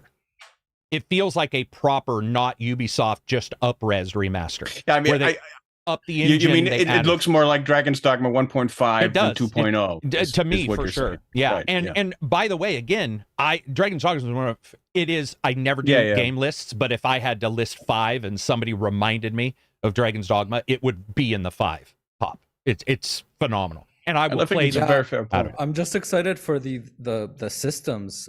Like you said, like the Cyclops thing, like these environmental dynamic things that they showed. Like They showed something The else flood in the and trailer. whatnot as well. The flood was awesome. And then like the Yeah. building a magical bridge that they showed in another trailer. I'm just very excited to see what kind of systems they come up with because I don't know, in my head it's like, oh, I don't, if it's not like super, in my head it's like, if it's not super like big on the fidelity and stuff, then the resources must be somewhere else where it's like, oh, maybe there's just more Dragon's dynamic Dogma systems was involved, running at a sub like that, right? sub HD res anyway, the original. So it was never it was never it was a looker in its environment and its the darkness, which they showed in this video.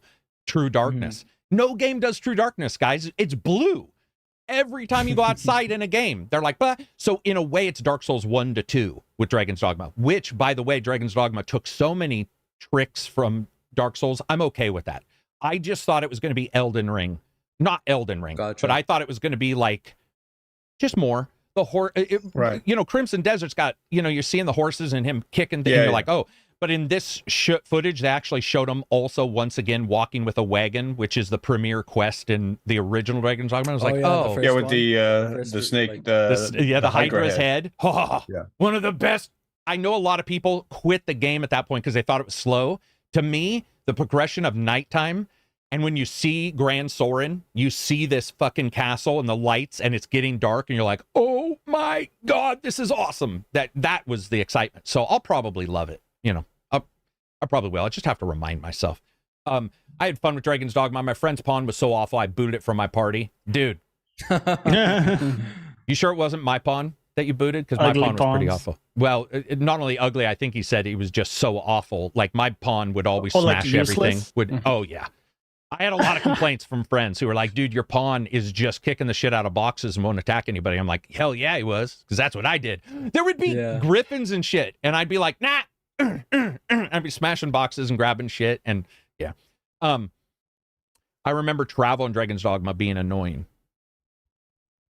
Oh, the port stones, a lot of people found it to be. Yeah.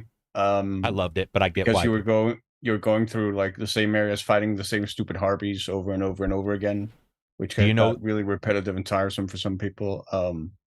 I didn't mind it that much. Neither did I. But I understood people who I never even used the fast travel system they had in the remaster. Either did I. And dude, the best part of that game, there's so many best parts, but one of the best parts is when the wind is blowing through that tunnel and pushing you back and you're getting attacked. And I was like, oh my God, no game has done like that. Not no game, because Zelda's done it with its environmentals, but very few games will have a little bit of an effect. And so that nighttime wind, all that added together was just phenomenal. I'm excited. But you're right. I did want to talk about that. I don't know, man. And they mentioned like choices, like branching choices and stuff like narratives. That. I didn't. Did they? I didn't hear if they did. You did kind of have that with the original Dragon's Dogma as well. You could date the 12-year-old. I wonder if it's the same type of thing. Or like not only could you date her, but there was a good possibility that she got involuntarily forced on you as your romantic. Sorry, I interrupted you, Abzy. So I apologize. I just remembered that out of the blue. What were you saying though? Sorry, I forgot. You were talking about branching narratives. Yeah, that was it. I maybe they expanded upon that. Maybe it's more of a choice-based RPG. Also, I don't know about you guys. It never looked amazing, and I loved making the ugliest character in that game. Even in my videos, you know, Sugsan is his name, and he looks like that's his name. Like he's messy. That's one thing I hope they keep, because there's a low fantasy Warhammer feel to this game. Even though Warhammer is technically now much more high fantasy, but the role playing is still low fantasy, low magic. It doesn't dirty like hedge wizards. Yeah. And the idea that this character takes 5 minutes to swing his staff around to create a lightning bolt, you're like, that's the shit. Because Magic when it goes off, sick in that game too. Dude, and raising the ice out of the ground, and you just see wolves. You know, wolves are afraid of fire. I'm like, I know, bitch. You've told me 600 times. Yeah. I'm gonna turn the pawn all the way up. By the way, I know some people loved it when you could turn the pawn's chat down, and I'm like, bro, no, man. You got to have those guys chat. You liked it? Those banters. Dude, I loved it. It was my favorite thing in the world because it's such a solitary world. It feels so dire and sad. And so having these idiots just like, go for the tail. to And you're like, go, I know, bitch. You had to go sit with them at the inn to like At the program inn. them. Yeah, you program them to their like behaviors. how they fight and stuff. That shit Did was they so have good. the issue where other games do, where they repeat like the same lines Every over and time. over? Oh yeah, For yeah, hours. Yeah. Yes, For hours. absolutely. Yes. But That's what I you meant still by the wolves you were are afraid into of it. fire. You're like, Oh, there's dude. a comfort there. Like, All my friends were like, I fucking hate this. It's And not I'm as like, bad dude, as it was a Tales great. of Arise, but No, but, it's nowhere like, near it's- as bad as Tales. Yeah, Oh. true. Tales of Arise is because like, they will call out every Every fart. move. Every. Yes, I'm yes. running. You're like, I know, Yeah. we're running. Like, I'm the one who Yeah. controls you. I Super don't need mega to know. power punch. Yeah, Like, I love Yeah. that shit though. I do. I feel that I like the chatter in a dire game because it's a little, it's almost like when you find somebody in Dark Souls that's human, and for a Right. second you're like, oh my god, there's another, even though you're not, but Yeah, it's yeah. like there's a normal person here. Let's, give them a high five, and then they're that's like, like I'm dying. you don't like this game, Karak. You hate this game, but in Death Stranding, God. like randomly, and you're super alone, but you can call out. You can go like hello, and then you'd hear your voice calling back. Oh, Like, you hey. mean the echo in like a valley would come back to you? No, just like because there's this whole fucking weird thing about either a multiverse or just like Oh, other I see. players, but I in your see. world, but not in your world. So to make you feel less alone. Yeah. Yeah, no, I got, yeah. Well, and I think it was Johnny telling me, or it might have been you telling me, like they put a ladder up and somebody thanked them later. It was me. Yeah. Yeah, didn't very you say cool. what exactly happened on that? What was that exact story? So I left a ladder in the world, right? Mhm. It was bridging a kind of a very crucial gap, let's say. And then someone found it. It saved their ass because they were out of ladders and they were screwed. And because it has my name, it just said Johnny Plays Live, which is my Right. Twitch handle. Someone saw that and they went to my stream and they said, "Dude, your ladder saved my ass." That's because awesome, man. they were in a hard spot. See, that is something that that's cool. Like I couldn't Yeah. play through the game to get to that, but if that there's something that in real life it impacted somebody enough. It's almost like if somebody says they find a joke I say funny and they were having a bad day. I love that. Yeah. And It almost brought that me kind of back to stuff. the Dark Souls thing where you could leave a message and that message could Yeah. actually impact someone's playthrough. Like maybe, yeah, that stuff. badly right? sometimes. I mean, you guys know maybe it's a hidden wall or Yeah. like a trap. Try butthole. Try butthole. Try butthole. Right. I think the biggest example of that in Death Stranding was actually like the freeway that you're building, because everyone like contributes to like the building of the freeway that ultimately Yeah. connects all the settlements to each other, Uh-huh. and you Yeah. So you feel like a communal building is going Yes, on at some exactly. point. Yeah. and see, and, that's and cool. not only that, but like some of them get famous, man. Like you go on the one dude that built a tunnel in that one place, or not tunnel, that built a bridge on that one place but over you so you can go under it when it's like raining and stuff. Everyone knows that guy. He got like 50,000 likes and everyone that's cool. he's that guy now. So he's that guy that built that bridge. Yeah. So We do see it also in Starfield where somebody will build a ship and post a little GIF of their build plan. And Yeah, everybody's like, yeah. "Oh, you can build a Battlestar in here." That communal where it impacts the real in some Yeah. way, and somebody feels Yeah. true thankfulness. That's awesome. Like where Mods. Yeah. well, yeah, mods for sure. I mean, mods. Donations and yeah. Yeah, I love that kind of feeling. Devs need new engines. They use 90s updated engines that feel very choppy. Every engine's iterative. Iterative, yeah. I don't think they need new nobody's ones. gonna I wouldn't make, like, want a to. scratch. Like nobody's gonna Yeah. build something from scratch nowadays. Like I Yeah, mean, I that's joke why- about Ubisoft, but some of their code is shared between Anvil Yeah. and whatever the other one. they Go ahead, always Johnny. use patterns and stuff. Yeah. I was going to say that's why I take issue with people saying Bethesda used the same engine for Starfield. It's not. It's not. a new a tool next iteration to it. of the engine. Yeah, Yeah. I mean, that's huge.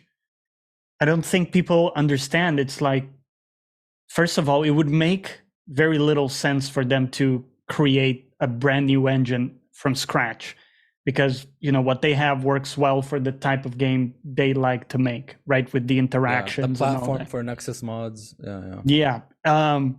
Second, there is a huge amount of change that goes into a major version of an engine. So like a 2.0. Just look at Unreal, guys. Yeah, 4 to 5. The hubbub when they released 5, it was for weeks. That was all people were talking about was, dude, look at this incredible stuff from Unreal 5. So it not every time, but very often there are major leaps in 5 is a new major engine. version. Yeah, nobody says, oh, it's the same engine since Unreal 1, right? Yeah.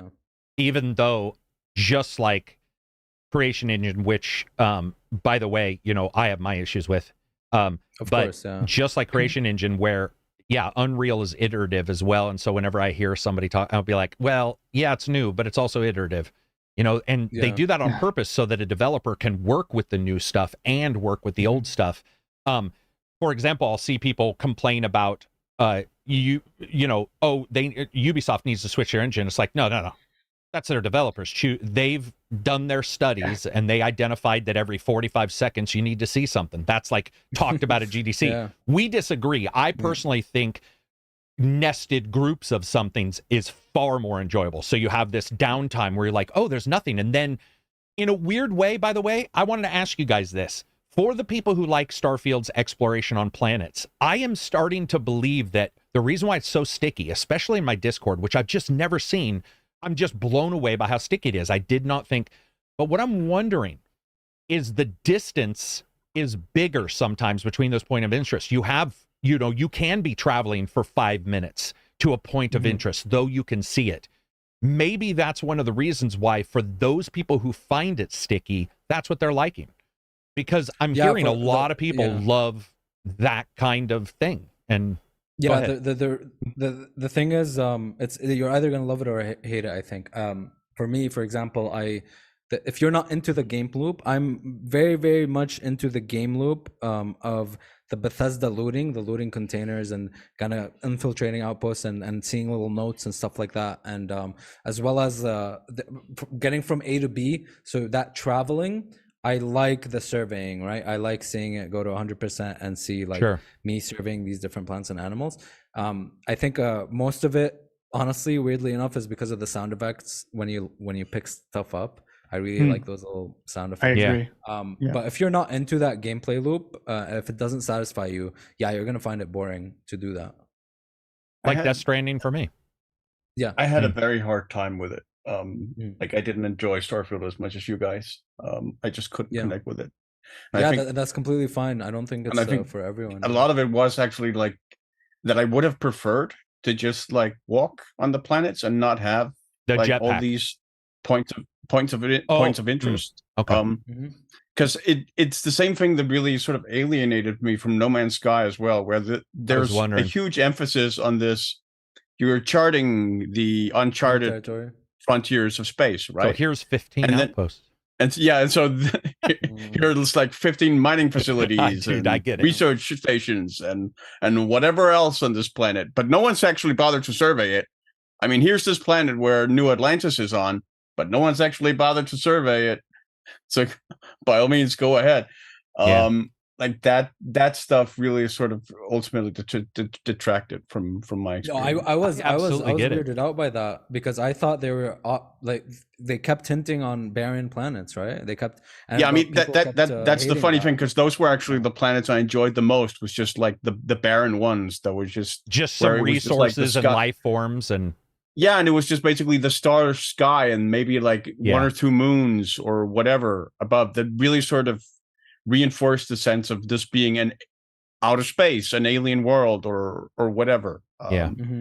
Where for a lot of other planets, it was just like recognizable trees. And I had really odd like audio bugs where at one point I went through like a noxious swamp and I heard like chirping birds everywhere. It was like a summer morning. I can definitely see that.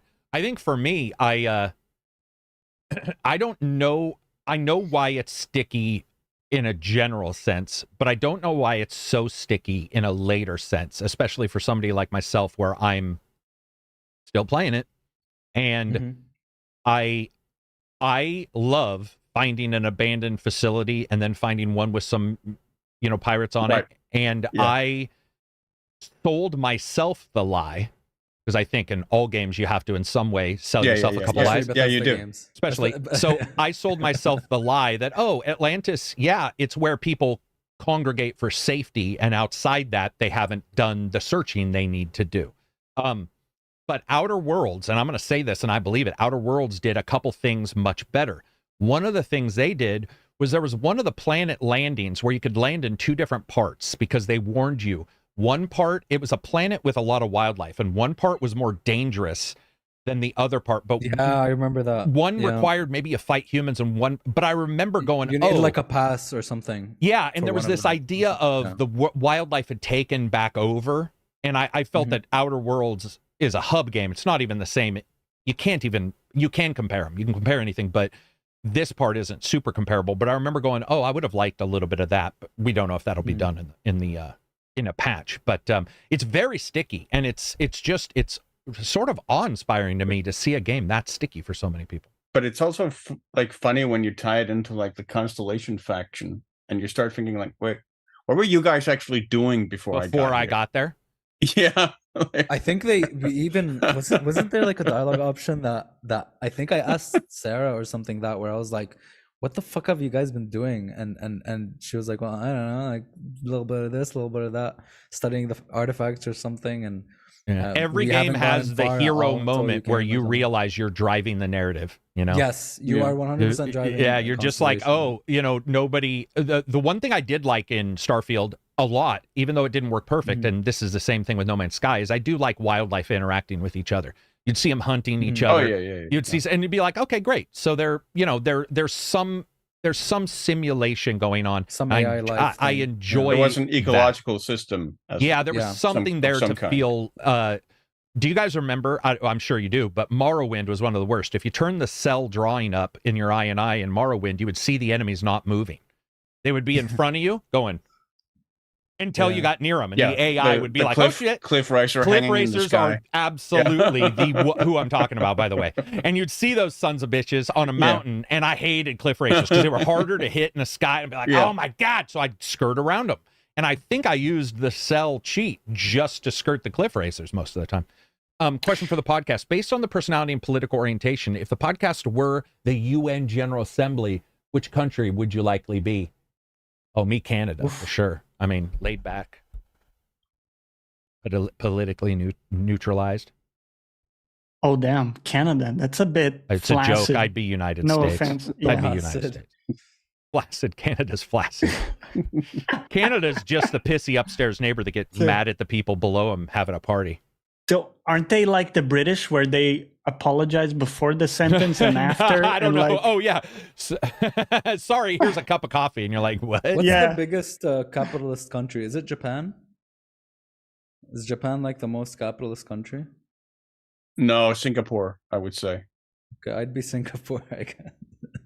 Freedom of market. Wait, would I be America as well? America. Free market. Yes. America.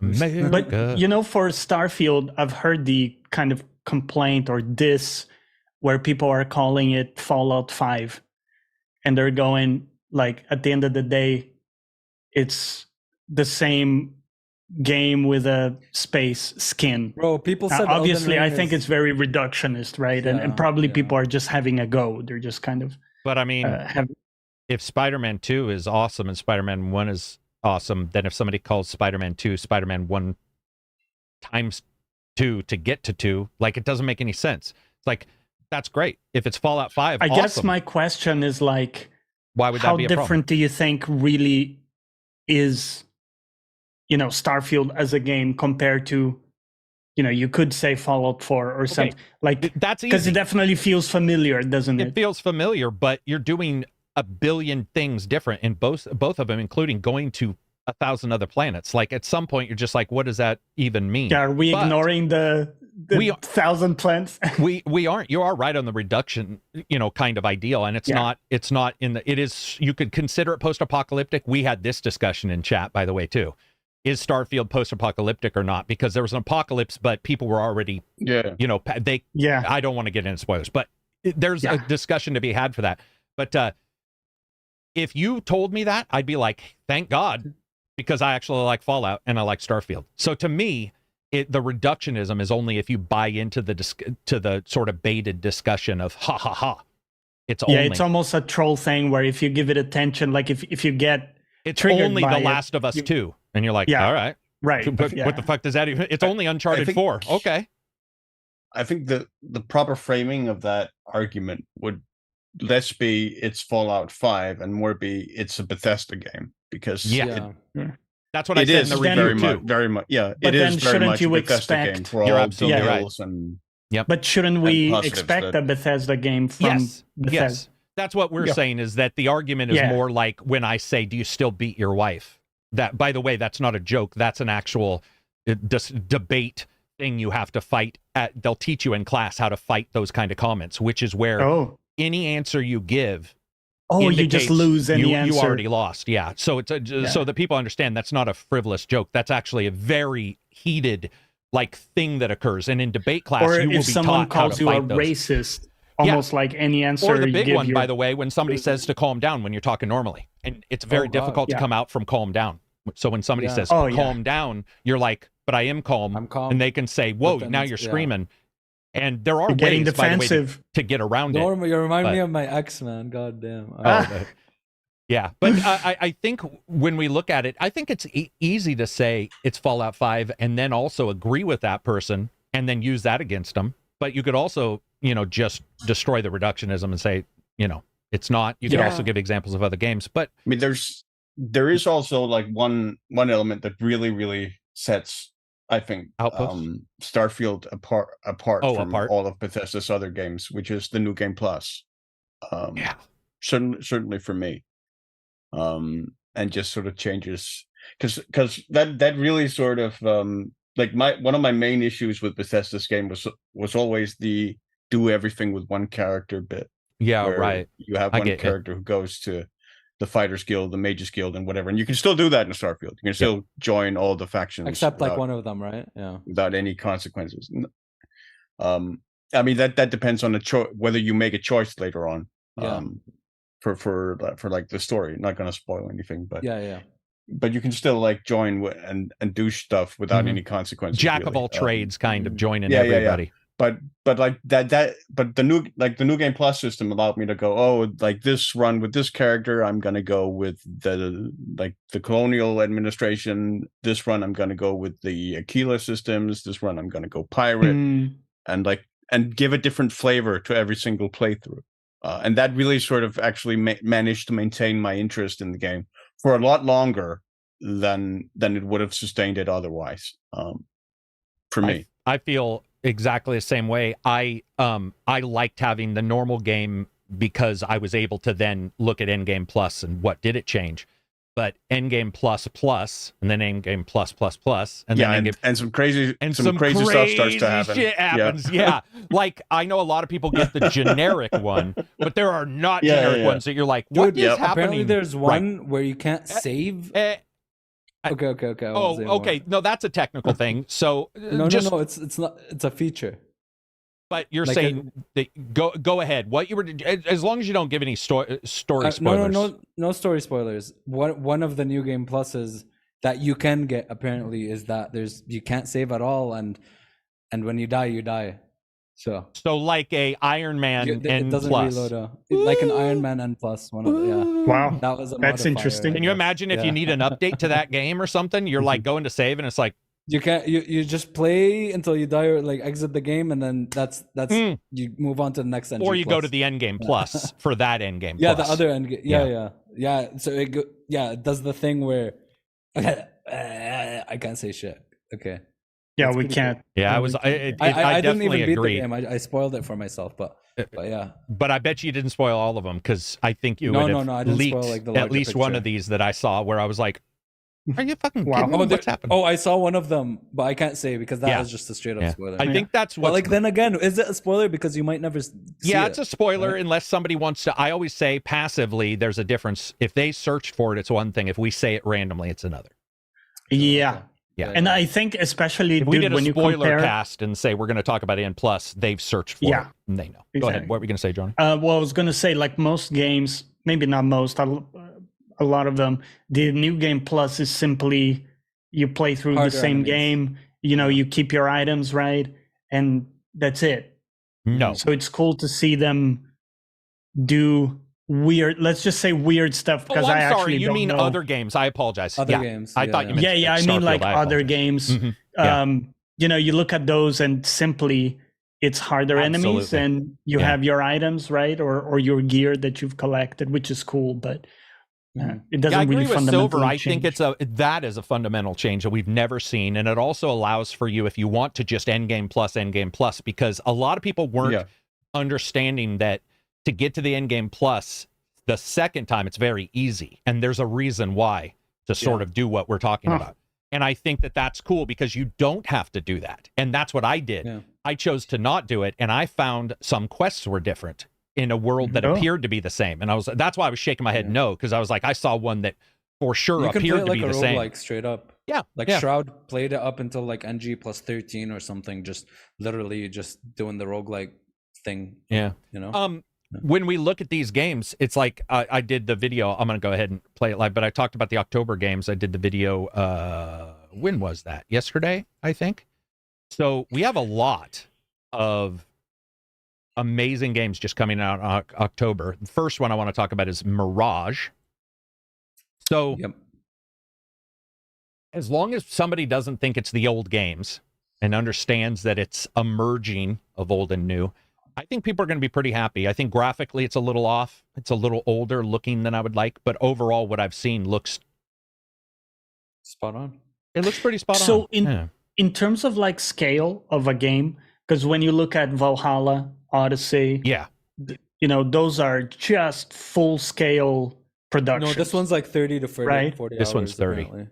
Yeah. So it's a smaller, and I guess it's not even like a full price title. It's more not. of like I think it's going to be a 40 or a 50. Yeah. Okay. $10 off. It's a smaller side. Do you like title. that idea, Johnny, or are you saying that? I actually do, because we were talking about what's the other one you liked that was in the vein of Rogue? The more cartoony one. Oh yeah, Phoenix Immortals. Monsters. Phoenix Immortals Rising. Phoenix, Phoenix Rising. That was a great side game, even though it wasn't AC titled. It was, adjacent, wasn't it? So I love the idea of something side like that. Plus, we're getting so many games, and like we don't need another behemoth right now, right? Yeah, true. Actually, I think all October games coming out are like around the 30-hour range. I will say I get where you're coming from. I do not personally feel that way. That I don't think there's a need. I think that if it was a big game and it looked interesting, I would be just as excited. You would go for it as if it's a small game. I don't. I mean, I do get it's not where hinging on that. Yeah, it's not. It's just doing its own thing, and I think that that's cool because Phoenix Immortals Rising did its own thing. I enjoyed it a lot. Like I loved it. I also liked the shorter. I liked Rogue, which is shorter as an AC game. So I'm certain it. And I liked Liberation. Liberation was crunchy because it was a port of a PS Vita title, I believe. Right? I think Or Liberation, PSP maybe. Or no, PS Vita. Yeah, one of the two. It was, and you could tell it wasn't up to. The technical stuff, but yeah, man. I mean, dude, Mirage looks like they're just merging the two and saying, "Hey, man, here's a character you may have liked." And I think that character was interesting in Valhalla. I did as well, so I'm okay. I want to see like what got him to Valhalla. Yeah, for sure. Plus, bro, I gotta. It's Arabs, man. I gotta play an Arab game. We don't get those. You don't get them a lot. You don't. And Assassin's Creed has gone the way of and nobody talks about it. Everyone porn. says black representation, Hispanic. Nobody thinks about us, man. So I gotta play the game because I'm Arab. Well, I mean, my wife's Chinese and she talks sometimes about racism and stuff, and she's like, dude, you don't, a lot of times, you know, certain people are treated a certain way. And she's like, Jesus, you know, nobody talks about us, you know, they do now because of COVID, unfortunately, that really bad switch. But my wife is somebody who will notice when somebody's racist towards me, which you can believe that it's not possible, but I go by the more clinical definition of racism, like treating somebody different because of it, whether they're in a certain position or not. And she'll mention it at times and I'll be like, oh, I guess they did, you know, I guess that person did do, but I don't really notice it as much. I think when it comes to games, I do, because I like to travel in games. And so when a game takes me to Baghdad during like that time, you know, the Samara, all the caliphs, I think there was 5 is what I looked up. There was 5 that were poisoned, assassinated, you know, slaughtered. So it's like this horrible time for them. I was like, that's a perfect time to see what this character, how he grew up from being a street thief to, you know, a true on assassin. I'm excited for it in that aspect. I just don't know what it's going to offer until I get my hands on it, and you really get to dive in and say, okay, this is a thing. I'm excited not for excited, but anticipating it. Like Let's use the word anticipate. Let's say yes. I'm fairly like any Assassin's Creed game, to be honest. Like exactly. Like, oh, I'm gonna check it out. Do you know that there hasn't been an Assassin's, whether it's turned out good or not? I have never been anticipating an Assassin's Creed game. I don't think I've ever like straight up. I think you did with Unity. You hated it. I didn't play Unity at launch, but I never straight up played an Assassin's Creed game and disliked it. Like I've not like loved them, but like I haven't been like, oh shit, fuck this shit. It's disappointing. I would agree and say that 50%, 60%, 75 tops of percent of why I hated Unity was the technical issues. Technically, yeah. I am Unity, and Silver alerted me to this. That Unity's for best sure parkour. got the best parkour. And there were some story issues I had in Unity that I still have, but you know, like he played it, you guys played it, and then you guys tell a part that maybe either I missed or I don't agree, but I see where you guys come from, and I'm like, okay, I get it. I just think that Unity was an attempt that they botched. There was an attempt and they didn't hit it, and we can see that we know they didn't hit it because they didn't try it again. And they were like, okay, this is not working for us. But guys, Hex is coming.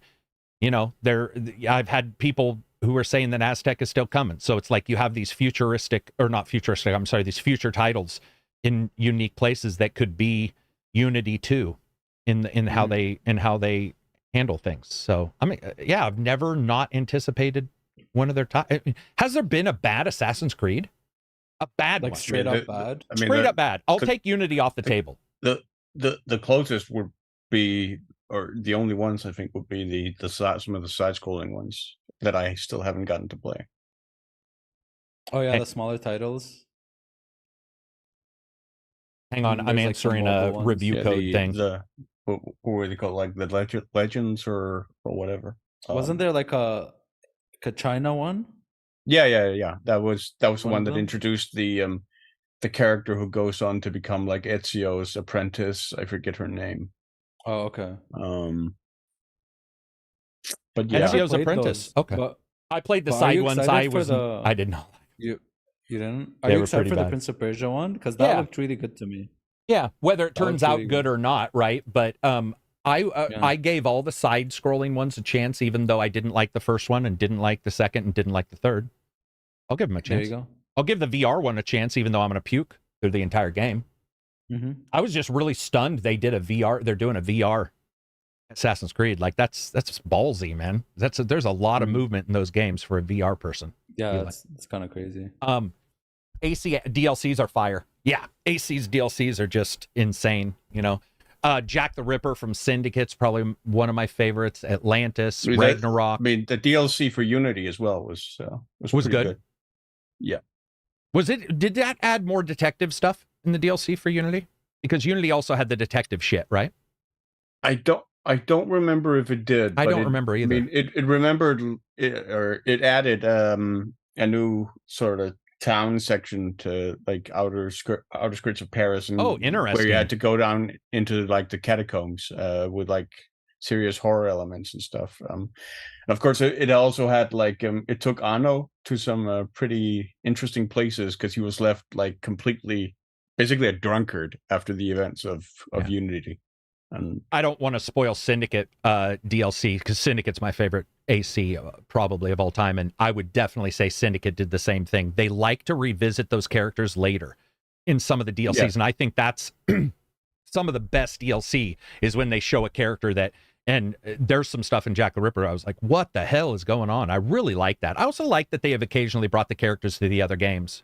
I thought that was pretty cool. I mean, because at this point, why not? You know, if somebody likes Cassandra or whatever, throw her skin in another game, let her run around. It's always cool to see that kind of stuff. Yeah, so we've got that. We've got Assassin's Creed. Then we've got Spider-Man 2 in October. Yeah. Dude, it's nuts, man. Hell yeah. It's nuts. I'm it's just like Spider-Man 2. That last trailer hyped me up for Spider-Man 2. Yeah, it looks exactly, but you can get in battles and have Spider-Men fighting it out. They'll be fighting crime on their own. Like that's a true. They should have called it that. Spider-Man. Instead of Spider-Man 2, Spider-Man. Yeah, I would love it. I bet you, by the way, that's an in-joke we would all get. I bet you it would work. Yeah. If you were like Spider-Man. That's it. Spider-Man. That sounds like a Steam cheeky. dating. Yeah, it would sounds also like meant why I would not be playing, but yeah. Yeah, right. True. Man. Yeah. It sounds like a porno version. I would love the idea of just being like, no, hey, but man. It looks good, man. The new combat tools and gadgets and skins and damn, it just interested me a lot. I just when I saw the trailer, I was reminded of why I loved the first so much, and it was the gameplay. Absolutely, yeah. And that just And here's the thing: I think we've seen these battle systems since Assassin's Creed and Batman hit Y to do blah, and they try to change it a little bit. But what Spider-Man did was sort of embraced it and said, we'll throw some combo stuff in there, but really it's going to be about showing these odd angles that Spider-Man can fight at, these weird things that he can do, and just go with it. And so it didn't feel as much Batman-y or Shadow of Mordor. It's very acrobatic as well, right? Yeah. Like the animation. Yeah, it sort of hit right, it hit right in its own way. And then high skill ceiling as well. And you have the banter as well. Yep, you have all that kind of stuff. They did such a great job. I think that's probably Horizon Zero Dawn might be my favorite PlayStation game just because it's so the world is unique. But Spider-Man 1 is probably the best plain PlayStation game I've ever played. Like, where I felt that playing it was just, I was like, oh my God, this is fun. Like, it was just generically fun. And I don't mean generic in a bad way. I mean that every part of it, other than city farts, every part of it was good. Side quests, Insomniac. Yeah, the research ones, all the times you had to swing through. Oh, that was. I know Absy was saying he was fine with it because he liked the whatever, but I maybe did too many of them in a row. Maybe there were a little too many collectibles. Might have been in the game. Oh yeah, the backpacks. After a while, find a backpack. Both the backpacks underneath. and take pictures of the landmarks and it all sort of really started to compound. Yeah. Oh, I forgot the pictures. There were a couple that you couldn't line up right, and you were like, "What?" Go ahead. Sorry, Absy, you go. Dude, I did every single fucking thing, every collectible, almost 100% of the game. The only thing I had left was doing 2 or 3 crimes in a certain location, and I would swing for hours and no crime would be happening, and I'm like, you know what, fuck it. Yes. I don't need the 100%. Fuck you. Yeah. And I just stopped. Dude, that's why I'm telling you, man, when you unburden yourself from that shit, it is glory. It is just glory, man. I don't care about any of that shit. I mean, I'm not saying you're worse off for it, but I didn't have that experience. But I did maybe screw up, like I said, and maybe did too many of the city fart kind of quests in a row. And I was like, oh my God, please, And I know a lot of people didn't like the end of Spider-Man where the prisoners escaped. I thought it was awesome because it changed the way the world felt, but it was difficult. Yeah. At times you'd be like rockets towards your face. More. Yeah. It was a switch up that a lot of the superhero games don't do. So I think I liked it for that reason. Villains is what makes Spider-Man as well. Absolutely. Even more. Yeah. No, I won't say more than Batman. Go ahead, Johnny. What were you going to say? Well, I was going to say, so looking at Insomniac, they haven't done a lot of sequels to games. So, you had Miles, right? So that was a proper sequel, let's say. Ratchet. Maybe a smaller game.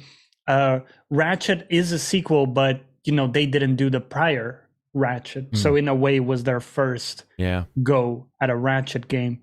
So I'm kind of curious, what can we expect, right? Like, how much do they want to change versus just doing a solid, more of the same type thing, which is not a bad thing. Like, Ragnarok was kind of that approach.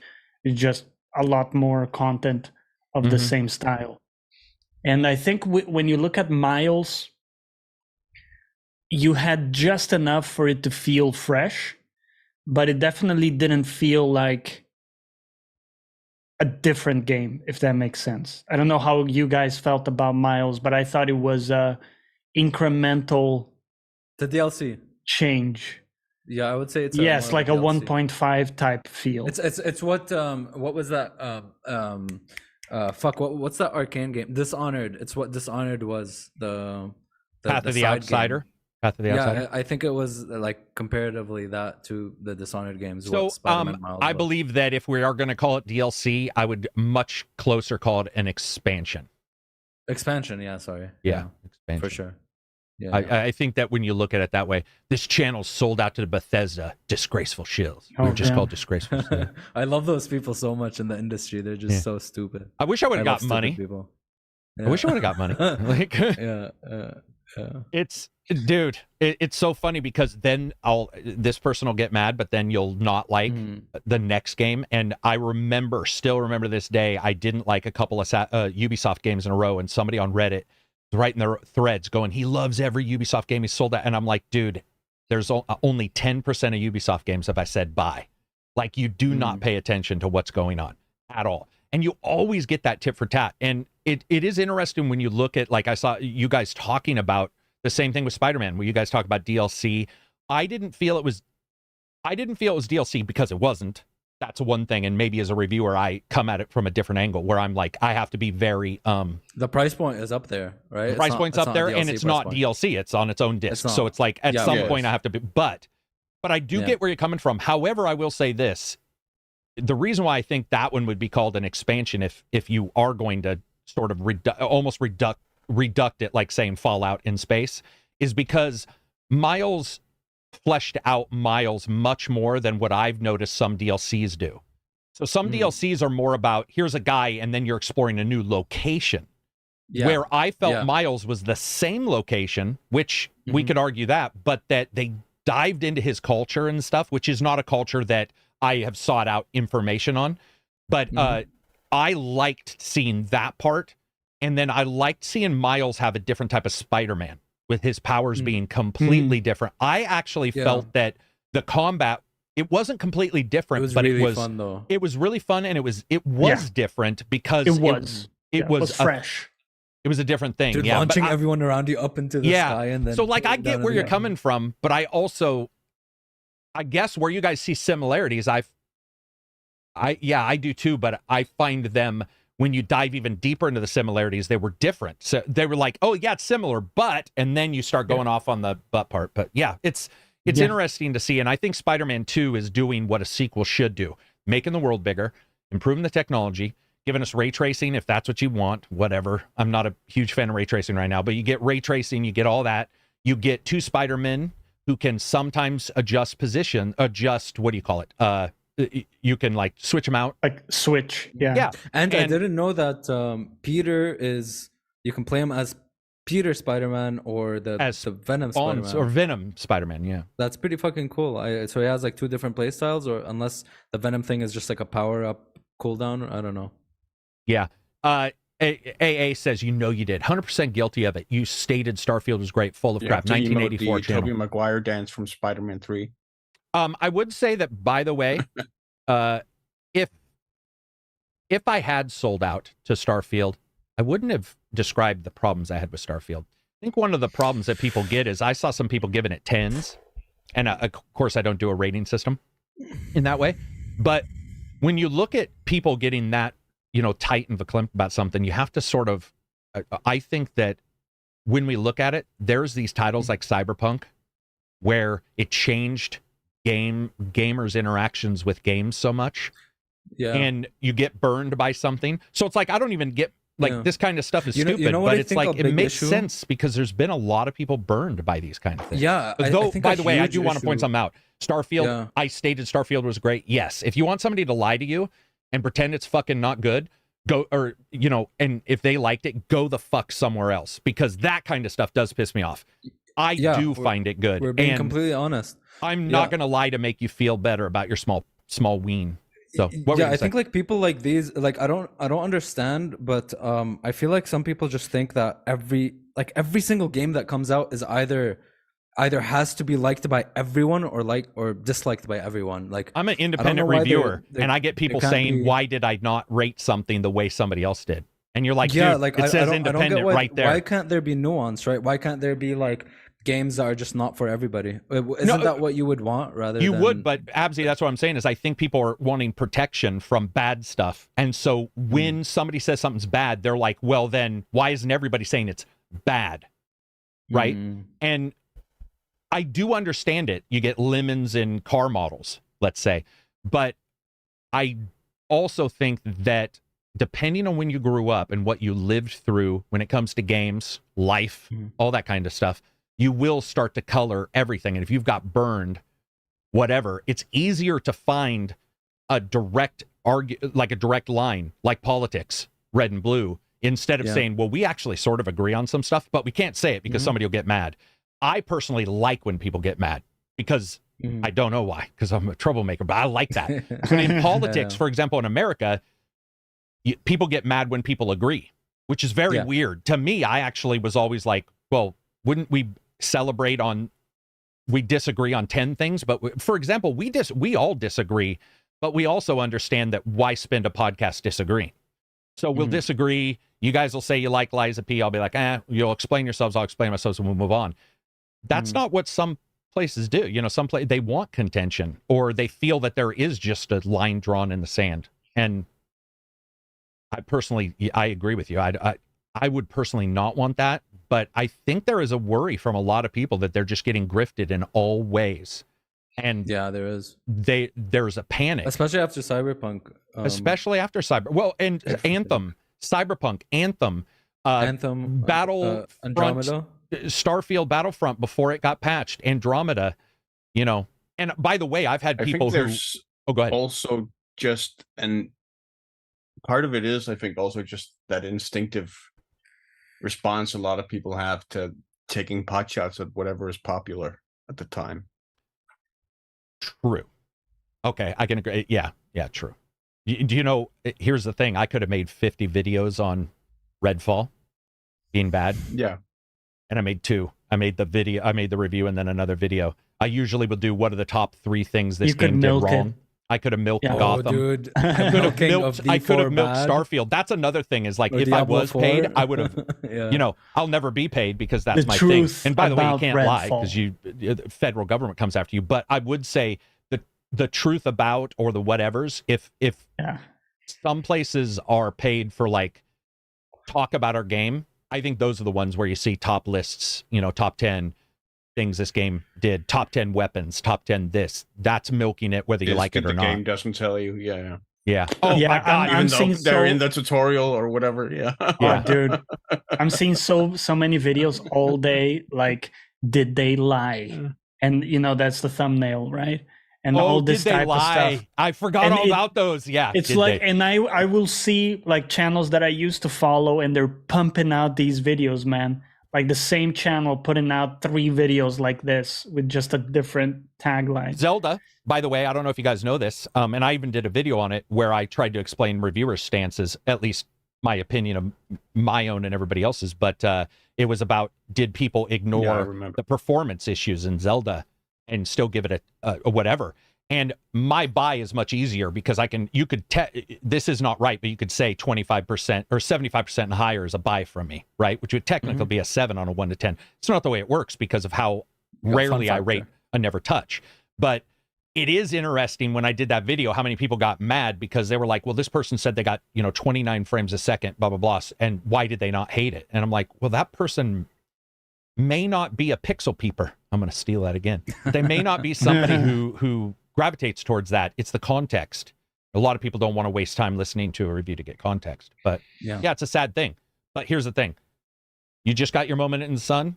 You're now done. Now, let's jump back to the top 10. I gave you your moment in the sun because you complained. And I actually do understand sometimes why people complain. This guy's still crying. I don't know. I don't care because he's wrong. But moving back to the top 10. So we got Spider-Man. You got Mirage. Then you've got, because I wrote my list here, Alan Wake. Guys, I'm still worried about Alan Wake doing well. I don't know. Maybe it's just me, conspiracy theory. But I'm like, so what if excited it's for good Alan and it Wake, just doesn't dude. sell again? Oh, Yeah. I don't know, but all I know is I'm gonna buy it and I'm gonna play it. I don't give a shit what others do. Yeah, I don't know why I worry about it. I just do because I'm like, because they've Yeah, had no, so many yeah. troubles. I love Remedy, man. Remedy always. I love all their games. So Yeah, Remedy I don't does think a there's great a job. Remedy game I don't like. I don't think. I mean, it's on I Game haven't Pass, played right? Quantum. Is it? Yeah. Or I What? would assume Alan Wake so. 2 is coming to Game Pass day one? No, it's not coming to Game Pass. I think it's coming to Epic. Or It's okay, Epic. okay. Yeah. Oh, okay. Epic. Right. Okay. Yeah, they're getting a good amount of money for and they're getting the 100% sales we talked about at the starting of this. So Yeah, right. that's good. makes sense for Remedy. I'm Epic so exclusive, excited. right. I'm very excited. I might just get it on PS5 though, but we'll see. Oh, why? Just easier to jump into, or? Man, I'm gonna buy a new PC at some point. I just feel like the 2080 is like chugging now a little bit, at least with the past. You do have Eliza P is running really, really well, but what's your memory on that card? 8? Is that why? Because your RAM is 8. Your DDR. Yes, my VRAM is is 8 gigs. Yeah. Yeah, it's so weird that a lot of games are running much better if they have 12 and slower. A slower card, just because the textures and stuff are starting to fill it up. Or just starting to cramp in there. But And there was a time we thought we would never fill the 8 gigabytes. it's almost like when you never think you will spend your wage if you get a raise. That's And right. you will. Yeah, but it's like RAM, dude. The more you get, the more you're gonna use. It's a law of the And you can't universe, explain man. it. I'm a good remember- saver, but not Yeah. I great. remember going, holy shit, because Duke Nukem 3D was 20 megabytes. Back Yeah, in the day. right. Yeah, dude, you're just like, oh my god, man, it's gonna fill up my 25 megabyte hard drive. I remember when Yeah. 1 gigabyte was a thing, like Oh, when 1 dude, gigabyte yeah. first came out, like, and you're like, oh my god. I opened up a newspaper 1,000 one time when I was megabytes. at my mom and dad's house, and they were they had a 500 meg hard drive, and it was like just the end of the. Or I bought an iOmega zip drive, which were the hard cartridge drives, and it had Right. some movies on there, legal non-porn ones for sure, but it had a bunch of movies on there, and I was like, this is the future. And by the way, that was basically a tape drive. Like that was the future back then. Was tape. Nobody had even thought of CDs. It just didn't even pop into anybody's mind. It was like, what? And then the Sega Genesis and stuff started doing CDs, and it was like, oh my god, 756 megs on a CD, I think, when the first CDs came out, and it was just Yeah. mind-blowing. Dude, now 1 terabyte is like what, like 6 games, 7 games? You're like, well, that's a terabyte. If you're Boom. lucky, I mean, because 120, because it also partitions out less than that terabyte. It's like 920 when you're done or something. 40 Yeah, or something. Yeah. such a good time. And stuff is changing too, just because people used to have a crappy CPU and a great GPU, and that would work. But now we're starting to see lots of games that are CPU bound, CPU, or Yeah. you do need a good system overall to run it. I mean, dude, it's sometimes it's comic because you will see people with a 1490, Mhm. but they're running like a 3600 Ryzen from years ago, and they're like, oh, but I'm not getting 60 FPS. Yeah, you have a jalopy of a Yeah. CPU, right? A jalopy, man, that's a good term too. I owned a jalopy, I think, technically, when I was a kid. There but was a yeah. game called Jalopy. You would, fix up a Fix up jalopy cars, car. fix up old Yeah, jalopy it was super cars. fun. Yeah. You know what? Jalopy may be, and this is just me guessing by the sound of the word, that may be a bad word to be saying now.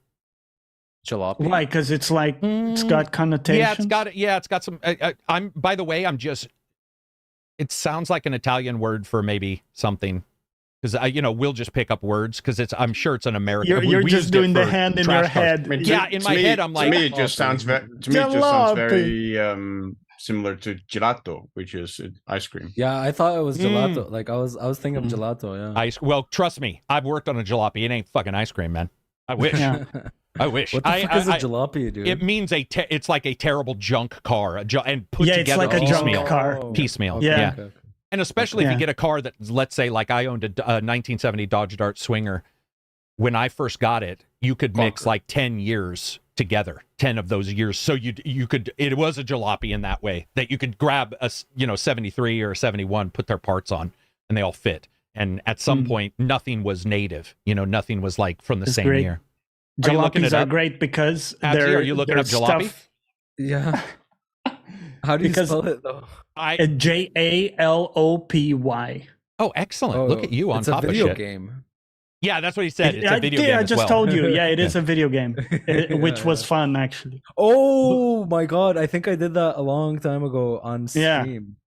Yeah, Yeah. Hoopty. Someone, Yeah, Hoopty's another one. Someone. Because the donated fun for me thing to with buy it. those is their parts are usually simple, so you could actually learn how to put together a jalopy in real life. You know, Yeah. because it's like That 4 name, parts. Every time you say jalopy, it just like jalopy, sticks it's out. funny. It's a funny word. Yeah. The next one for October, City Skylines, which I am really excited for. Ooh. Yeah. Yeah. You know what? cannot I am wait. actually in the mood for something like that. So am The I. detail on that looks. Did you see that? Now you can put the multiple lanes and where the cars like Turn go left on and a right. Yep. intersection.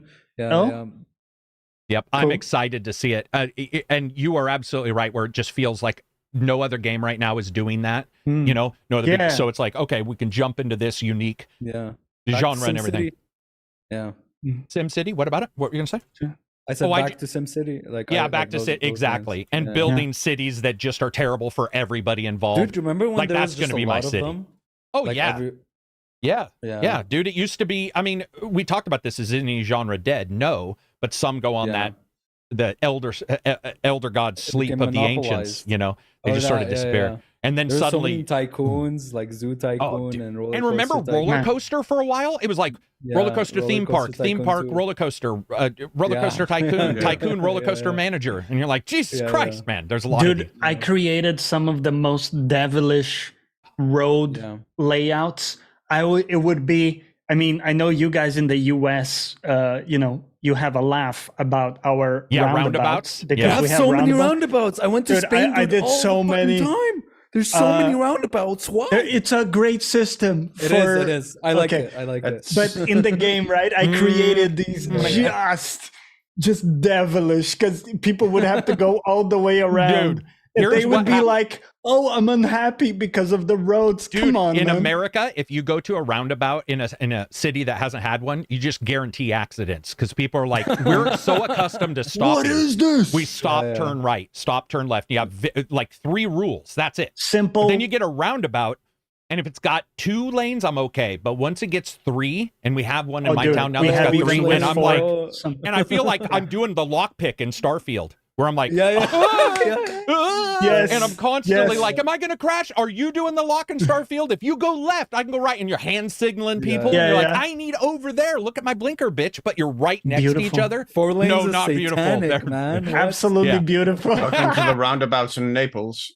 It just works, Karak. Bobby Hill, $20 super chat. You guys are great. Thank you very much. I appreciate you. it definitely for the super chat. Even though we somehow started talking about roundabouts. Oh, because of cities. Okay, Yeah. after It all what, adds up, What do we have okay. after? It all what do we adds have up. after City Skyline? Yeah. One of the things that actually Cool. excites me about cities skylines is like the new expanded options for like public transportation Mhm. and stuff. Oh, where, cool. And waste Where maybe is in. where maybe there's actually a potential now to actually build like a car-free city. Oh, I Ooh. never thought about that. Dude, like bike lanes. I'm just guessing. I don't know if you can do that, but that kind of stuff would be cool. I think they're adding 4 categories to the 5 that were already there, I think is what I counted up. Yeah. So I think That's waste, cool. funeral homes are in it now, or like they called it mortuary services, which really, that's just the polite way It'll of be saying interesting to see people what they dying, add, right? cold storage for people dying. Yeah, I mean, here's the big problem. One of the features of Skylines when it first came out was a low FPS, a trash, shitty FPS. That's the Yeah. one thing I'm worried about because this is on all the consoles, including the PS4 and the Xbox One. So it's like, that's the one thing I'm worried about. Is So is it what coming makes out for consoles too, like day Everything. one? Yeah, everything. Yeah. I believe day one. Switch? Yeah. I don't know about Switch. Or are you Okay. looking? It might be. No, it might be I'd Switch. look. It might. I would That play on would Switch. be- But that's a small screen, man. That would be. That's a Yeah, small- that would be too small. You'd be man. like, And blurry. You're yeah, like, you put the wrong oh, what's- street in. Oh my God, it's all roundabouts everywhere. It's just people going in No, it's figure not. eights around a It's fucking not giant nonsense. roundabout. It's like, all right, man. Nonsense. Hope you got gas because just have a Oh, gas station man. near the roundabout, people filling up, then going around again. Mhm. And And then the last one, Forza Motorsport. I'm actually hyper excited and worried. So I want to return to their more sim style stuff. And by the way, I'm not saying other games aren't more sim. You're right. We'll get to that too. But with Forza, the one thing I'm worried about is that their customization stuff is weird. And we saw somebody ask about that, so I watched a video this last week. And you have to level up every car, even duplicates. So if I get a Ford Focus and I want to put a V8, I have to level it up to a level where it can put a V8 in it. But if I have another Ford Focus and want a V8 in it, I have to level it up to put the V8 in it. They're different cars. Stupid question. Why would you want two of the same car? Racing, drifting. Might do one with drifting. Oh, like might different do one, tunings? Yeah. Mm-hmm, yeah. Oh, right, and by the way, everything is connected level, not just one thing. We're talking like a clutch change is involved in leveling. Everything appears to be involved in leveling. So your level is tied to the vehicle. It's not like it's not even yours. It's like level. The vehicle. Yeah, right. And you don't even buy the upgrades with cash. You buy it with the in-game like level experience stuff. I see. Yeah. So I don't know, man. I don't know. I saw a lot of people talking about it, and some people seem to like it. They said it will make you have, like a more personal investment in progression, which I do get. But then other people were like, yeah, but the same two cars, like that seems to be for that use case, it kind of breaks the system a little bit, right? Yeah, and the idea of having two cars is not that unknown in those games of the same general style, but having one setup for one thing and one setup for another. I'd like the bottleneck to just be focused on price, cost, money, rather than like leveling up something. For something like that. But 500 cars, 800 upgrades, 100 new cars, ray tracing everywhere, and then the massive change to the AI, which we'll have to see if I like that or not. But that's where they're sort of doing away with the drivatars, and I sort of liked the drivatars. I didn't like their ability. Motorsport is like full-on sweaty sim. Sweaty sim. Yeah. How sweaty is it? Compared to I don't know, three-fourths. A scale of Assetto Corsa to how sweaty if Assetto or like what's the other one? Project Cars, is that? Project Cars was nowhere near as simmy. No. True simmy means not just adjusting stuff, but it adjusts to you, like rain, all those kind of things I add in. It is like if there's a 1 to 10 scale, it's like a 7 at max. This one, and other ones have been higher or lower, but it's their version of sim, and it's Microsoft's version of sim, just like Assetto Corsa is their version of sim. None of them is true sim. Like F1 has sim elements, so that's a type of sim. NASCAR has its own type of sim. So it's where you're even like touching. It's a little car racing. It's a car. I just spit my mint out. It's a car collectible sim game from Microsoft at their level that they want to do sims. It is more sim than Horizon, but it is not as simmy as those ones that require perfect stuff. Yeah. I'm fine with that. By the way, that's what I sort of want is different levels. Because the only thing that stops me from buying those sim racers or like the racers that aren't open world and stuff is that I would always want a wheel for it, and I feel like I'm just missing out if I'm just using a controller. It's nice. It's nice. I can admit I do well with the gamepad, but steering wheel. The sim elements they're introducing this time around that does have me intrigued with the game is practicing and qualifying, which is what I've always. Oh yeah, because they didn't have qualifying levels, right? No, with the previous motorsport entries. What does that mean? Well, it means like practice sessions are basically sessions where you just take your car out and you just run laps to learn the track and to figure out how to tune your car for that track. Then you go into like the qualifying session where you set a lap time, and then whoever has the best lap time gets to start the race in like pole position, and then you get the subsequent. It determines basically the starting grid where everybody starts for the race. Like previously in the motorsport series, starting grids were basically random. So you could start like in 10th position or 7th position. If you're the fastest lap, you start the first. You start. You start. Okay. You start at the front. Yeah. Okay. You start at the front of the pack, which is a huge advantage. Of course. Yeah, of course. So there's an advantage in the qualifying as being like a skill determinator for like who who gets to start at the front of the pack and potentially have an advantage at winning the race, especially in multiplayer, because in multiplayer races, turn one is like the ultimate killer. Like everyone just piles up into a huge pile up in like I want to say like 90% of multiplayer races on turn one, because nobody knows how to brake properly into that corner and they just crash into each other massively. So like starting ahead of the pack is an even bigger advantage in like an online racing game than it is in like real life, honestly. But that is something that always bothered me in like online multiplayer in the previous entries, because the starting grid, you would always start at like not even like only in the multiplayer, but also in the single player, because you would always start at like the low end or middle of the pack, so you always had to fight your way through the pack to get up to the front. And that got really annoying to me, like doing that over and over and over. Yeah, it can feel again. very repetitive if you have that. Yeah. Which is funny because in two types of motorbike racing, they do it differently. In motocross, you all start in a massive line next to each other, which is where all the wrecks happen, just like you just said. And then you have normal street bike racing where they have all the stuff you said for sim. And it is funny because if you are starting in the middle and there's no qualification, after a while, you're like, all right, I always know I'm going to be in the middle. So there's always going to be 9 people in front of me. There's always, and just sort. And then sometimes if you end up spinning out, you're like, all right, should I just start this over? I don't like to start racing games over, but sometimes, especially in those wrecks where you just know they're going to happen, you're like, seriously, man, every time. Like, if I'm good, why am I back here with these idiots? Like, why are you making me feel like an idiot because these guys can't fucking race around a corner? Next up, Lords of the Fallen. So, okay. It's weird, man. It's such an odd title. Going to the past, remaking the future in the past. Not changing the name. It's also weird that people are excited for this game. I hear, a lot that people are looking forward to it. Dude, I heard a lot of people who wanted to like the original too. I including myself. I think a lot of people wanted to like the original Lords of the Fallen because there were parts of it that were good.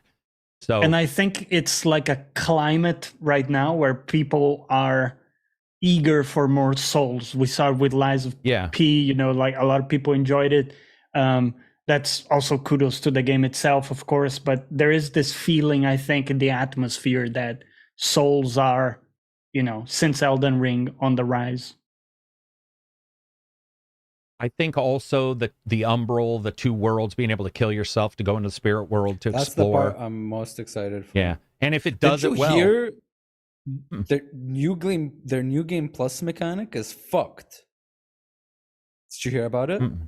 So basically, in New Game Plus, there are no checkpoints. There are no bonfires. You have to make them yourself by crafting something. I did see that. Ooh. I did see that yesterday. Fucked. Now I know what you're talking about. Yeah, that is. What the fuck? Yeah, they said to make it really difficult, you use this item to create the bonfires in the next one. And I was like, and it's like a rare item. It's not something you could do all the time. Like, just don't die, basically. But that to me is a cool idea. The idea that you would, because now you know the game, so you actually know what are the tricky parts. We don't know if they're changing enemies around either, Johnny. Maybe what if you go into New Game that's true, Plus? but you will have an idea, won't you? Of the levels, at least. Yeah, Like, you will say, you know what? I need a checkpoint here, right? It's kind of, I kind of like the idea. Deciding which zombies to burn in a Resident Evil game or something. Like, oh, I'm going to go through that hallway multiple times, better burn the bodies, something like that. I think people who get to the N Plus game of Lords of the Fallen and continue to play the N Plus game of the Lords of the Fallen will be okay with that N Plus game of Lords of the Fallen.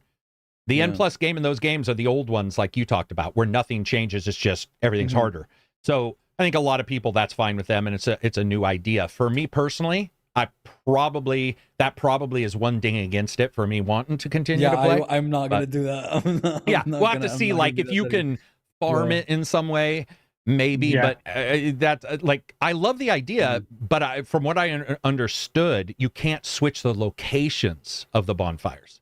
So I thought originally, I can build my bonfire anywhere I want, which, by the way, that would be incredible. It's there permanently. But I have a feeling it's just, here's the ruins of a fire, which in the other version of the game is where the bonfire was. Yeah. I thought you can't put the bonfire anywhere. You can build the bonfire. Ah, Oh, so never mind. yeah, Oh, I see that- what you mean. Damn, I know. I was. That's that would've less been way better. interesting. Yeah, Yeah, but that is again, less that's Yeah. what I'm taking from it, and I absolutely Yeah. could be wrong. No hands on with it, so we'll but have it makes to see. sense that it'd be that way. Yeah. Yeah. But imagine if you I- could put yeah. it anywhere. That would be cool. That would It'd be I be mean, that's what stretchy, I was you know? thinking, dude. Yeah. right before That's the boss, cool. dude. Right before Right. the boss. You know, I like Yeah. your idea. Silver, go Yeah. ahead. I interrupt you. What were you going to say? No, you didn't. I was Oh. just completely agreeing with you that I completely agree that that's the angle that makes the most sense. It would be juicy, Okay. wouldn't it, to be Yeah. like, all right, I'm would. gonna skip where I normally see this. Because at- you know what, man? It would be, let's say you have less bonfires. Let's say you can only make so many, which is less than the normal amount, but you can put them choose wherever. where you want it. So Yeah, if you place them said, strategically. you know what, I know there's a really tough boss here. I'm gonna Yeah. set myself up with a bonfire right there. What do you guys right? think That's a in good chat? idea. You guys Make like your the own idea? checkpoints. That's Yeah, a I good like the idea. Telling you. You strategize where to put your checkpoints. Yeah. Damn. I Yeah. hope it's like that. I Someone hope- go out I and don't know. make that. Yeah, Go out and yeah. make that. It's funny It sounds because like where you can make your own checkpoints. Yeah, sorry. yeah, no, I mean, was just there- gonna say it's funny because that small thing might get me to be more interested in it. Go ahead. Yeah. Unexplored kind of does that, where you build campfires. And I don't say know you that want one. I don't know that one either. I haven't played Unexplored. I haven't played that. Yeah, that's a rogue Oh. light from Gotcha. last year that I think I talked. You better about. not get that wrong. It better be a Nathaniel, roguelite. You better $5 super qualify. chat. Nintendo, But it's Nathaniel's- actually a very it's one of the most interesting like games I've played in a very long time, because you're basically playing like a kind of a version of like Frodo Baggins, where you have this really dangerous magical artifact that an evil power wants, and you're questing out to destroy it. And so you're doing that in generations, where when you fail, and then the object passes on to the next character, who will just go and try and destroy the artifact.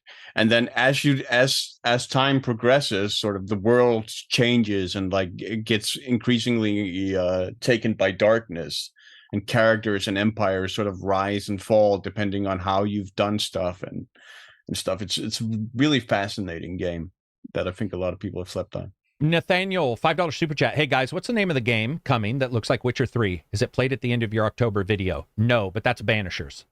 You're talking about When is Banishers for sure. coming out? I think it is at the end of October. I only wanted to do five videos. No but, yeah. way. No Yeah. way. Yeah, Banishers I'm very is excited focus. for that one too. Yeah. Yeah. I think Yeah. that if you watch the previews and you see some of the footage, it is less Witcher 3 than I think. It looks like I'm Witcher hoping for 3 a at fantasy times. vampire. But Yeah. and that is that. So I did a preview of it in a group video, and then I think we've talked about it on the podcast. But the one thing I do like is that your girlfriend is dead, your wife, sorry, and the choices you make are to basically banish people and take their energy and bring her back to life, and you have to make the moral choice of how do you want to steal it, So and give it to her. it is like vampire. It is in those senses, those two choices, yeah, for sure. Does it affect the game world in the same kind of way? Didn't get to play enough to see that. Oh right, you wouldn't. Yeah. Yeah. So we'll have to see how that all turns out. And they're asking what the name of that game was, Silver. Unexplored? Is that what you said? Unexplored 2, yeah. Okay. Let me give you the full. I think there was like a subtitle for it. Spider-Man? Unexplored 2? Spider-Man? Sadly, no. Spider-Man. No, Unexplored 2, The Wayfarer's Legacy. The Wayfarer's Yeah. Legacy. This is George Spider-Man. Yeah, this is Spoderman or whatever, the weird Oh, comment. Almost by like the way, I Sanic. wanted to correct something that I said earlier. So I said Insomniac didn't do sequels. That's only recently, like in the time that I know them. I looked back, and they did do a bunch of Ratchet Clanks, like in the early 2000s and stuff. Yeah, I thought didn't they know had, that. but Yeah, so but, that was my bad. But I meant more like in recent years, like thinking of kind of yeah, no, I get you. recent Yeah, for games. sure. Yeah. Yeah, I think with Lords of the Fallen as the last October game. So Banishers we talked about. It wasn't on the list, but it's definitely there's a bunch of games in October. But I think those are your big ones. And I think that what was it? Alone in the Dark. I think they did a good job, moving themselves. Wait, Alone in the Dark is October as well. No, it moved. It was. It moved. Okay. Yeah. Smart. October is so packed. Like, why is it so packed? Banishers, I think, is set for November 7th. Oh, okay. He thought it was Okay. October. I agreed with him because I thought I was wrong, which is usual, but I guess not. At least this time is just packed with like 20, 30-hour games rather than 100-hour games. So Oh, there's that, right? yeah. Except Well- Forza Motorsport, because that's Yeah, and Lords of the yeah. Lords of the Fallen would be like 40, 60. Well, I mean, see, that's the problem with the hour. I don't even know why I even started that Yeah, I don't conversation know. because, I don't know. we don't know how long you'd want to play it. Z Siggy in Discord says, by the way, join the Patreon. You can join the Discord, best place ever. Siggy says, what do you think of Payday 3? Is it something you're interested in playing? So Silver has talked about that, but I wanted you to realize we had looked at that question. It looks like it's got some issues, but that its fun core gameplay is there. And that's what I've pretty much heard, is that there are some issues holding it down right now. Sojourner says the COD War Zone servers are shutting down today. Is that the online first one one, right? I always get confused about? Isn't Which there ones? like Warzone 1 and Warzone 2? I think there is. Yeah. No? Yeah. So that I one's struggle so much to keep track of the CODs. Man. Yeah, he says sucks for all the people who bought skins. Those have been confirmed to not carry over to Warzone 2. Class Oh. action lawsuit material? No. I mean, even Path of Exile is carrying over all the microtransactions Yeah. you've done over Yeah. the years to the second. Yeah, game. that would be a very big deal. What's your favorite Power Fantasy game? This is from SP3CU. It's very hard for me to like a Power Fantasy game. Wouldn't you say that Baldur's Gate is kind of a Power Baldur's Fantasy Gate game? can is be at the definitely a end. Power Fantasy, right? Yeah. I mean, dude, towards the end, I no You're a god, spoilers, you're a but I was demigod. like, I was godlike. I was Yeah, yeah. an actual. That's like a level 12 in D&D. You're strong as shit. Do you Yeah, have to go, yeah, Silver? sure. Your leg killing you? No. You good? No. Can I I'm okay. mention an old game while you guys are debating what a power, Go for it. whatever. What do you got? KOTOR #1. It's Okay, ridiculous. okay. It's Yeah. at the end of KOTOR #1 when you have 2 lightsabers and 1,000 fucking force points and you're using lightning even though you're technically sort of a good guy. You're just like, it's Is it comparable hilarious. to something in the movies, like the Star Wars Bro, movies? Is there a because character in the that is? movies the bad guys have a fucking chance sometimes. I destroy the last 2 bad guys in yeah, it's ridiculous. It's ridiculous, especially once you get 2 lightsabers. It's just unbalanced because they say it's like -4 to hit with, but guess what? You're still swinging twice. So it's like when you start looking at the math and we start raising, because it's the old style, raise dexterity to hit more or something like that. It's like once you start putting some points in, it is like a whirling dervish of lightsabers. And the last bad guy has these chambers and he's like bringing new Revens out and you're just like zow, zoo, zow, zoo, zow, zoo. And I'll like wait for him and I'll ignore him attacking me and just wait where the bad guys come up and you go to the next one. Is it one of ridiculous. those things where it feels right? Because like I think it narratively, does, you have because become that type of. Well, godlike. I don't want to spoil KOTOR's ending. It's 25 years old, but it's got one of the better endings. Most people know it, but I would say it fits the character and what's going on. But it is just funny because everybody you face, like, dude, sand troopers, or what are they called? Sand people? Sand people come out there and be like, "Arr," with their little sticks, and you just, and you have an attack assassin robot with you that's shooting them at the same time. It's like these poor guys have a staff. And you have like 3 party members, and then you have other force users sometimes. It's ridiculous. So, yeah. It's I funny would you say mentioned that because that makes me think about Jedi Knight, actually. when you get higher up in Jedi Knight. Yeah, and you get like all the force powers on the poor little stormtroopers, and you can like use force grip to like lift them up into the air and just hurl them around, and you can you get the force lightning, force speed, all that stuff that just makes you basically close to invincible against stormtroopers. Yeah, that was a definite power fantasy back then. Yeah. For me, Johnny, like a- Reg, or I mean, Abzi, do you guys have one? Yeah, like a pure, like tangible power fantasy that I loved was in one of the roguelikes, like many roguelikes that I played. Like Binding of Isaac is a huge one where it's like if you get that seed where you just get so many fucking powers and you literally fill the whole screen with tears and red and black and blue and everyone's just dying around you. A god run. Yeah, you and get Risk the of Rain run. 2. And then like Risk of Rain 2 where you're like fucking stacking thousands of like crits and bleeds and a ton of shit and you're just like one-shotting enemies and stuff. I like it there. Yeah. Yeah, like my That's nice. cool. That makes sense. What about you, Johnny? Did you have one? Yeah, I mentioned Baldur's Gate is kind of like that for me. Divinity was the same type of deal. Mm-hmm. So I think those games are kind of the go-to for that type of stuff. I think with what's funny about the Divinity games is I would say that you will face some hard enemies, but the thing about Divinity is, the turn-based ones, is that once you get so many options, it's like going in against another fighter where you can kick and headbutt and elbow and knee and punch and do everything, and they can only punch. And you're just like, True. so they it might beat Mike Tyson, which, by the way, Mike Tyson would be a serious boss. But I'm talking about, it might be a professional fighter. As he was in Punch Out. Yeah. Right.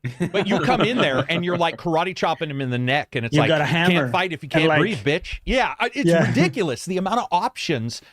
Yeah. Like in Baldur's Gate, by the end, you're looking at the options going like, dude, these guys are fucked. They're beyond. My skills, I have like, I could do fucking I could transform into You need a shit and, 3D HUD where you can like zoom in, because there's so many options when you get to some of these a star games. map for it. Pillars of Eternity was the same way. I felt, in particular, number 1, I got so powered that by the time I was done, it was like, especially mage, right? Yeah, it's just and the thing is whenever you hear somebody say, well, there's a less chance to hit, I always say, if it's a multiple cast or a multiple swing, the chance at some point then is to hit multiple times. It's almost like roulette where you cover the table, and you get those particular things in Pillars, and you're like, you guys are screwed, man. I may miss the first one, but the other 4 guys on my team won't. And I think Pillars has 5 team members, right? Isn't Pillars 5? Pillars of Eternity has 5 team members on your party, or is it 4? It's 6. Man, I forgot. Is it 6? I think it's the usual 6. Yeah, 6 so or it's like 4. you're done. 6, like your deck is screwed, man. I mean, at some point somebody's going to hit you with something. And well, like you said, the stormtroopers. If there's 4 stormtroopers and one is in the air swinging around, there's only 3 stormtroopers. Like at that point, that guy's not doing anything to you, and you just become godlike in your options. It's not. It doesn't even have to deal with power or how hard you get hit. I think like my answer is probably also like a CRPG, like Johnny, where it's just Mask of the Betrayer, the expansion for Neverwinter Nights 2, where you go, because you start dealing with actual gods in that game, and you start dealing with actual like cosmology, where you're basically assembling an army of like demons and angels and vampires and whatever else to storm the city of the dead, to tear down the wall of the faithless. Potentially, or leave it up, depending on what you actually choose in that game. And you feel like the choices that you make just colossally change the fates of billions of the entire like cosmos, basically. And that is, I remember that as being one of like the games that made me go, "Whoa, this is substantial." I'm making mythological some changes. Stuff. Yeah, I'm gonna change your face. Luciton says, First Descendant. Has anybody played it, and what are your thoughts? I haven't. Is First Descendant? It's a free co-op shooter that's come out just recently. Like a looter shooter? Yeah, it's Nexon. Okay. But I haven't checked it out. Anybody here checked it out? I don't think anybody has. Gramsta says, I've heard you guys talk a little bit about sports games throughout the podcast, and it seems like there's a general consensus that ball sports games don't ever match the experience of the real sport. Well, that's, I mean, technically that's true no matter what. I hadn't centered on balls. I mean, it's... No, what I was saying is match the originals. I mean, it's like if you could have like a vest that impacted you, like, that being said, I often feel like Rocket League is most likely the first real ball sport video game that acts in the same nature of real life sports. Playing pick up bat. Oh, okay. So what he's saying... Okay, he's not saying cars are really out there right now playing basketball. He's just saying that the feel of everything is somewhat the same. It's a game of pure skill. It's the hardest game I've ever played in my life. Yeah, he says it's a game of pure skill versus the football games where you hit A, B, Y, or X. Man. Yeah, it's a huge skill ceiling. I unironically think it's literally the hardest game in the universe because it is pure. It is pure movement and bouncing, no holding, just. And being able to go and flip and then be able to control it so that you like hit the ball and then like land, and it's just so much like Yeah, I But can there's see that. something mystifying about crazy. making the ball do what you want it to do in that game. When you Yeah. compare it to other games like, I don't know, League of Legends, just Mhm. everything is much more systematized. You can develop a Yeah. system to Yeah. to win a lot of games, let's say. But just in Rocket League, there's something almost analog, like we were Mhm. talking about analog before, about Yeah. the Because you control control every of it. axis. It's like a and tactile yeah. thing. Well, you It's said develop weird. systems in one game. This is developing skill. It Skill. truly requires Yes. skill. The systems can come in team play and how you do That's things, right. but the skill is on you. It's Like, if kind you of can't carried pass by it, the skill, isn't it? yeah, yeah, Yeah. and we see that too with Mhm. people who are really good. Dino's good, and I know people were watching him and Forever Beaver lover, maybe somebody else. They were. Yeah, in that. Oh Yeah, no, I yeah. know who it. He's oh man. Omar is his name, right? From our Discord. Omar is one of Beaver them, something. but there's another one. He was Oh. playing a bunch of Rocket League, and he's pretty good, But you Yeah. could see the difference between pretty good and Just yeah. good. I have a friend who's like he's Diamond Master or something. He's really, really good at the game. And I was like, listen, dude, you know what? Fuck it. I want to learn how to play. I want to play it. I just want to learn how to play it. And I sat in this fucking training thing. There's like training things you download, player created, to like practice making shots. I Yeah, was like, okay, you know what? I'm just gonna sit here, and I sat for like 3 hours, and I couldn't be consistent, and it was bothering me because it was like, fuck, how can I not get good? And he's like, dude, I practice for like 6-7 hours a day. I'm like, fuck you, dude. That shit is just Yeah. man. It's I think it's a sport. It's a I sport, think man. I think one thing Rocket League for me has in common with a lot of sports is that it's often at its best when it actually transcends the skill aspect and to the luck, because there is a very heavy while there is a very heavy element of skill, there is also a certain amount of luck where all of a sudden you just get these completely crazy moments that are just situations that born out of Everything works randomness out. or Yeah. yeah, Like the that ball aren't wasn't hitting necessarily this born way. out of skill. It's just that random chance or whatever of coincidences, confluence of coincidences that create an event that becomes spectacular. the saying is skill makes its own luck. So I mean, Yeah, I mean also, it is. I mean, you get that. that is true. You are in the Take right place at advantage the of right those. time. Yeah, And there exactly. is a certain amount of skill in that. That is correct. Have you guys ever done that game where you have the perfect setup and it falls apart? Like, you do get the lucky thing, Yeah. and you're like, fucking dude, I'm up there. And I've done it in martial arts where, like, you have you're sparring somebody, and you're like, this is and your brain is flowing, and it just doesn't work out, and you're like, oh, it was handed to me on a golden platter. Like, it was like, here you I've go. had many moments of those in Tony Hawk Pro Skater. For sure. Dude, Tony Hawk And then Pro you get the Skater. sad trombone. Yeah. Yeah, you get the or you get the wah wah, or is that the sad trombone? Is that the same thing? The My wah whole, wah. like, 200 okay, I million got you. fucking 200 million combo 16x just Well, I was Yeah. telling Johnny Yeah. in Dark Souls games, I was like, the one reason why I'm not saying I'm good, but that I've done pretty well in Dark Souls games is because whenever I know a weapon or an item pulls off a 3-hit combo, I know that the hard guys will only allow 2-hit combos. So I never force a 3rd hit. And you'll chip them a little. You don't get greedy, right? And it's one of those things where it's like, okay, well, that's skill, that's some idea. But then you have to have the luck of, like, did he form at this time? Do you have an enemy that you can kite and make him do the mid-range attack versus the short range, which you just don't have the best luck with? And you get that confluence, and it definitely feels like in Rocket League, the people I've watched, I don't know what's going on because I just don't follow it, but I know they're good because I see their scores, but I also see them take advantage of situations repetitively through skill where it might be more luck on my side, where I might hit it right, pretend it's skill, but later be like, God damn. Actually, you reminded me of an example of luck that became a skill, I guess, systematically, where Elden Ring, you remember how good the hitboxes were in Elden Ring? When I was fighting this one boss, and by luck, when I did this like combo, my character, like, he hit his weapons and they were very massive, so he crouched down as the boss was like hitting me from the top. So like he would be swinging, but I would crouch down when I do an attack, and I was like, oh shit, that's crazy. And I was like, okay, I'm gonna keep doing that whenever he does that attack so I can extend my combo. So I was like, oh shit. Wait, so you would dodge his dodge with an attack. hitbox by doing that. Yeah, because he'd swing over me when I crouched down with that attack. Oh, damn, It that's was really cool. fun. Yeah. It was Yeah. Mog. It was those Mog, the those bug- kinds the of those bug. kind of movements when you realize something that maybe even the developer wasn't hoping somebody would notice, but that you've noticed by you have a weapon certain weight. Because by the way, in those games where they're weight related, you may not even have the dodge available to you at all. It may not even, so like Absy just had the proper thing where it's like, oh, Right. this works perfectly. What were you going to say, Silver? Yeah. I interrupted you. Just, I remember like in virtual tennis, I learned how to hit aces. And I could just do it endlessly. Like opponents never got a single like point off me in my service games. I never lost a single service games because I was just hitting aces, boom, boom, boom, boom, boom, boom.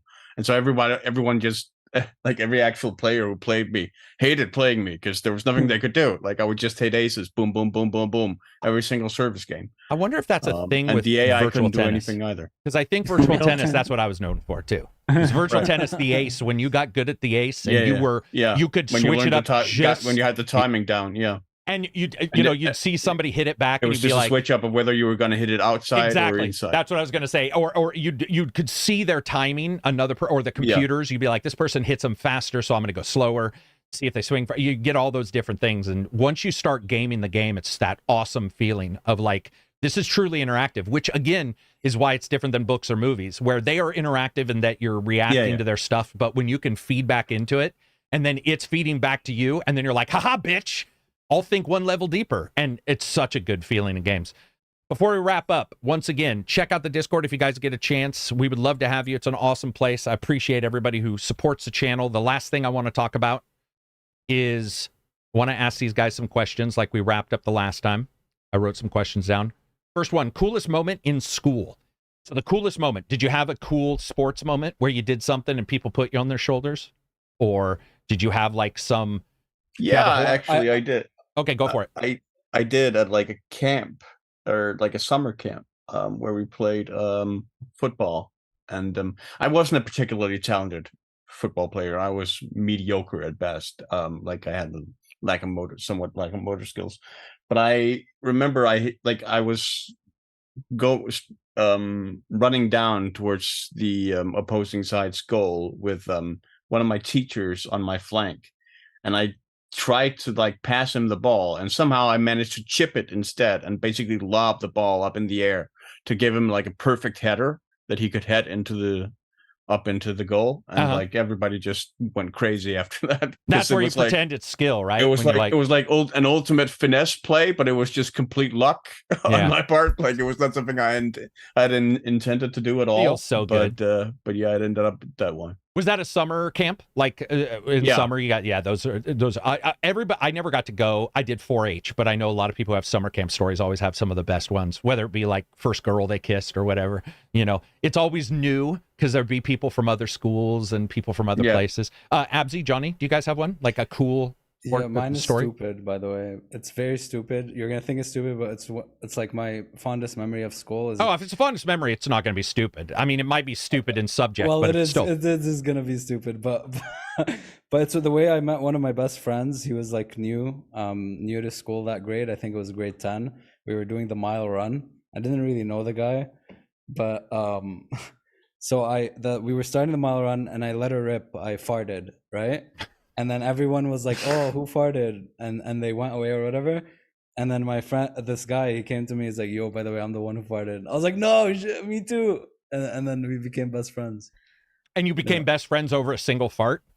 Yeah, that's guys. Because we both farted at the same time. Well, double farts. That's double farts. That's dudes.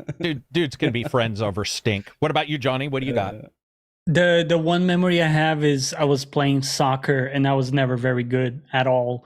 But one time I managed to score a header goal, like with my head, right, like hitting the ball with my head, and it was so outside of like my level of skill that I remember just being like in the sky, and everybody around me was like, "Whoa, that was amazing!" And it was the first time I did anything good in football, and it was the one time that people were like celebrating me. They were like, "Oh dude, that was amazing." And I was playing it cool, Fuck as if yeah. I had done it before. yeah. Inside you were screaming. right? Inside, I was actually completely dizzy because, just hitting that Yeah. ball like actually made me dizzy. But I was like, no big deal.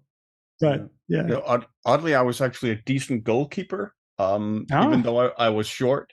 But my advantage was that I was completely fearless, so Ooh. that I had absolutely no Dove. fear of getting hit by the ball at all, or of like throwing myself suicidally at like an opposing player's feet to grab the ball and have him like trip over me. That I just didn't have that.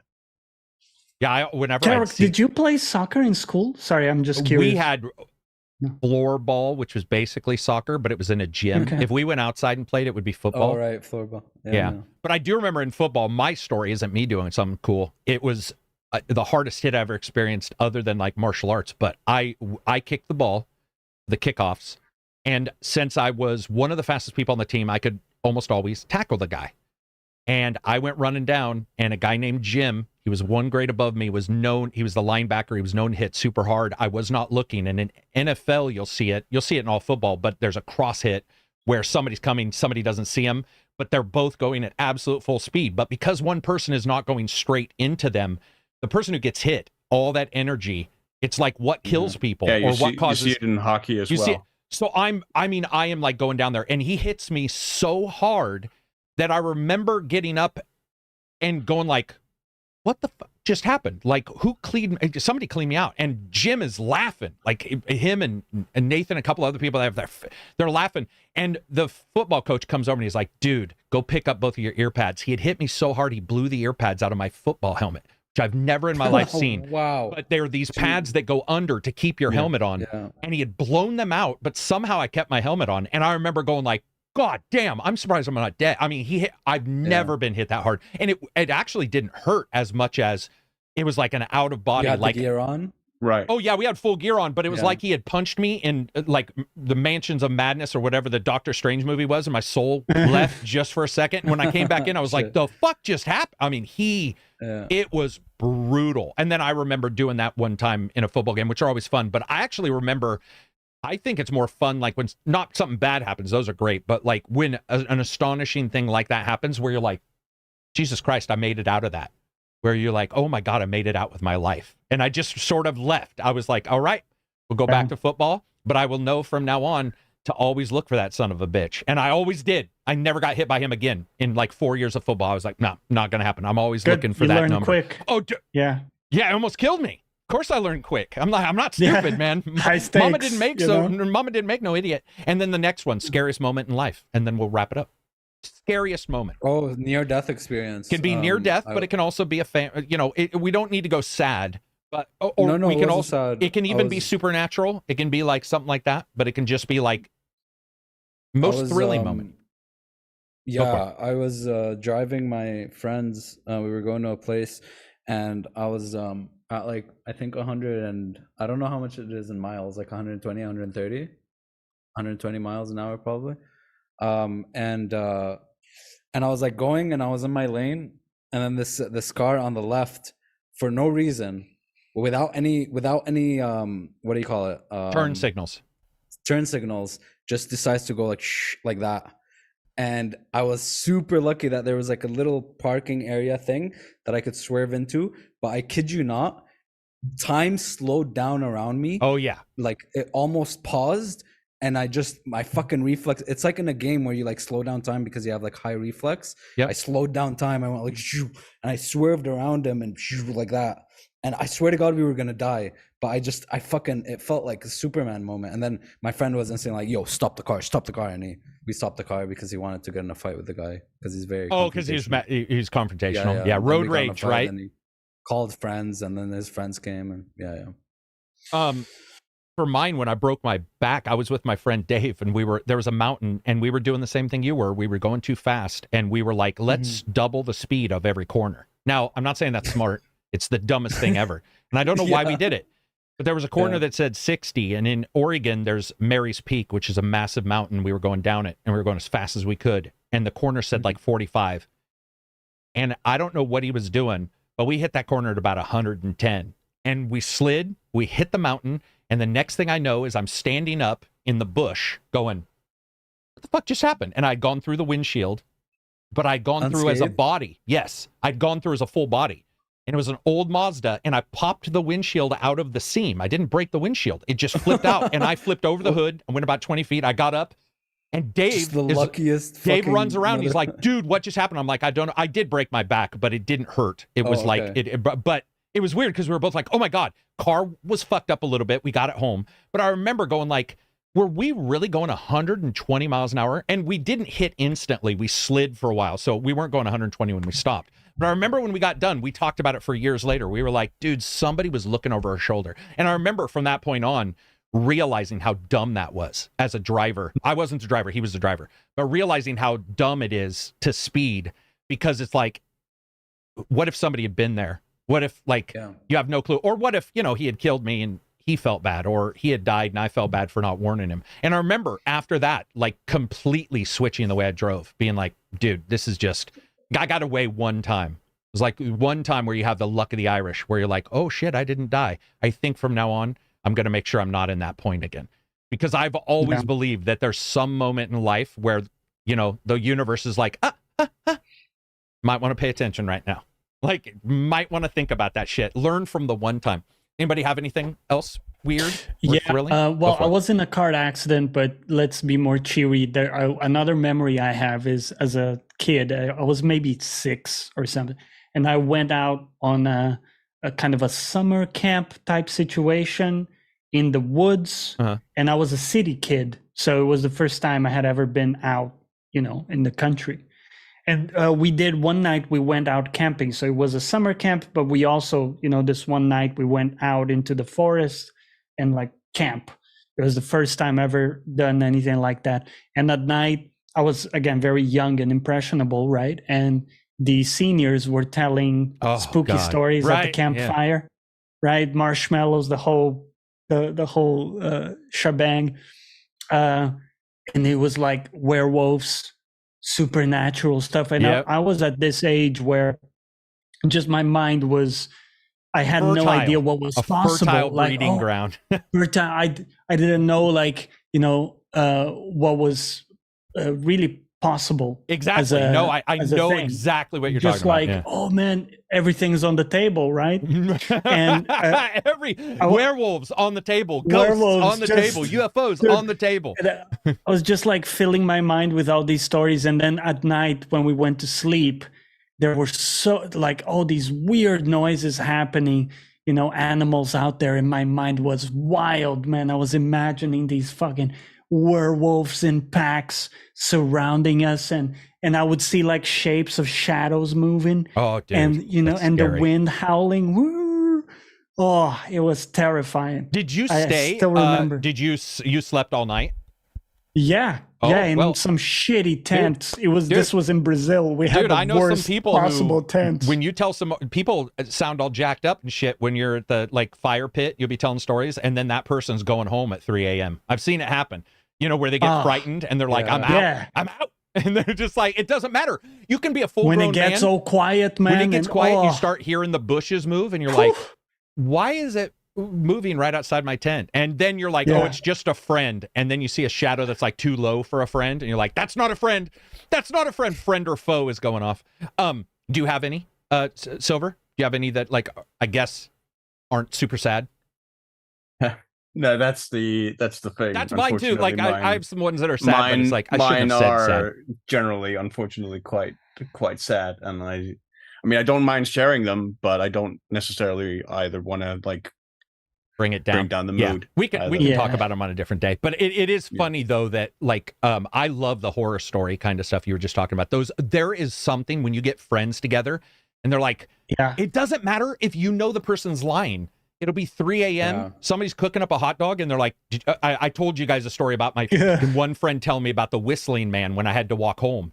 And by the way, I'm sure those verbs and nouns were just random. The whistling man, what does that even fucking mean? It didn't matter. I was scared shitless when I walked home. But you project all this stuff in your mind, don't you? And then my brain was like, what if I see this dark stranger and I just hear a whistling, like a guy whistling some old 1980s ditty or whatever. And I was like, oh my fucking, and I sprinted. What if it's real, dude? I was in high school, like, and I was a big kid. It wasn't like I should have been scared. I was fucking terrified. Yeah, there's something also alive about that the human like it's primal, sure. and there's this energy that happens where that's why I still have friends spend the night sometimes. Maybe they're not nearby, but I'll be like, hey, come, you can crash on my couch. And 3 a.m. is also the best conversation time. Like you get people who are tired, but they're all telling stories, or they're all talking about like a show they like, and you get that really cool communal, super late at night. Abzi and I were doing it one day. We were talking about defenses. Was it NFTs or CryptoCoin? I think we were talking about CryptoCoin with Abzi, and I had text to speech to text. So I could we were remember that crypto, night, and we were talking, NFT, we were talking about investing and shit, and I was sending him like 77 paragraphs. No punctuation, because it was all text, and I was like, so anyway, I don't know, man. Invest in this. I'm going to watch this. I'm going to use AI to check this, blah, blah, blah. And then he'd be like, what do you think about this? And I'd be like, well, let me tell you. And it'd be like, and then finally at the end, I was like, oh, by the way, I'm using like voice to text. I'm just blathering. So when you talk, it's different anyway. So it's just this. Sounds like schizo. Yeah, it sounded like somebody was having an episode, where the friend needs to like maybe go sit in a corner for a while. That was hilarious. I love those kind of moments. It's funny because I don't remember like fear of that kind ever having like a large presence in my life. Like maybe I just blocked it out, but I think maybe it is just that I grew up in like in the circumstances that I did with like the hospital and all the surgeries and stuff. Like that kind of toughened me up for that, where that was never really a concern for me. That's what's weird, because I was in hospitals all my life as a young kid for cancer. Right. Yeah. So I don't know what it is. I lived in the nowheres though. Where I don't know if you did. I lived in the sticks. So I didn't live in the nowheres, but I did have like family out in the countryside that I would go to visit. Gotcha. There is something about the countryside. I was never scared of the dark. I wasn't scared of the dark. I was scared of the shit that might be in there. Yeah. Did you ever I understand. Have that moment? But I was always comfortable in the dark, like the stars, the night. Oh yeah, I played we played outside in jet pitch black, right? Where it's just the stars. Yeah. So good. Sorry, Abzi, what were you gonna say? Did you ever have this thing where I had it a lot as a kid, where let's say it's in the middle of the night, and I don't know if your house has like two floors or whatever, but like I would go downstairs to get a glass of water or something, or like a bottle, but I'd have the lights turned on, but I'd do it so that as soon as I turned the lights off, I fucking sprint back to my room upstairs. Dude, I did it last weekend. What the fuck are you talking about? I still can. Do you know what I think? Good, Abzi? I still do it sometimes. Yeah, I think of like, I have a big yard, but you can get in there if you wanted. A stranger could, and you'll occasionally hear something about like somebody breaking out of jail. And I always think, what if I turn and somebody's face is against my window? The old horror movie stuff. So no lie, like I'll get string cheese in the middle of the night, and I'll be like, I have 4 dogs, and I'll look at the dogs. Are they reacting? Are they growling at the wall? No. And then I'll be like, gunk, and I'll be like, and I'll scoot, and you can hear it. I can hear the quicker footsteps on the floor. Fuck yeah, man. Yeah, dude, there's something primal about like that idea of, I know science, but what if? Yeah. What if? Exactly. What if? What if it's real, bro? It's an urge that just comes to me. I can't really I don't think about it. It just comes where I was like, oh fuck, time to run. Yeah. I do remember like being somewhat freaked out by one of the procedures I had done, which I think I may have mentioned before, but when they had like when I was I think maybe around 13 or something, they had to like saw through the bone in my arm. And they basically bolted this steel pipe to my arm, like at the elbow and at the wrist, and then they would like screw on it to extend it a little bit, so that my bone got a little further apart, and then it tried to heal, and then got a little further apart to basically extend my arms, because my growth had been hindered by my bone disease. And I remember like seeing like this iron pipe like just bolted into my arm, being pretty body horror, being pretty gnarly. Like, yeah, Like it felt That's like some Warhammer shit. But I was also like, but I was also like, but I was also like a young boy, so I went like, oh, this is like a I'm a Cyberpunk rocket transformer. launcher. Yeah, right.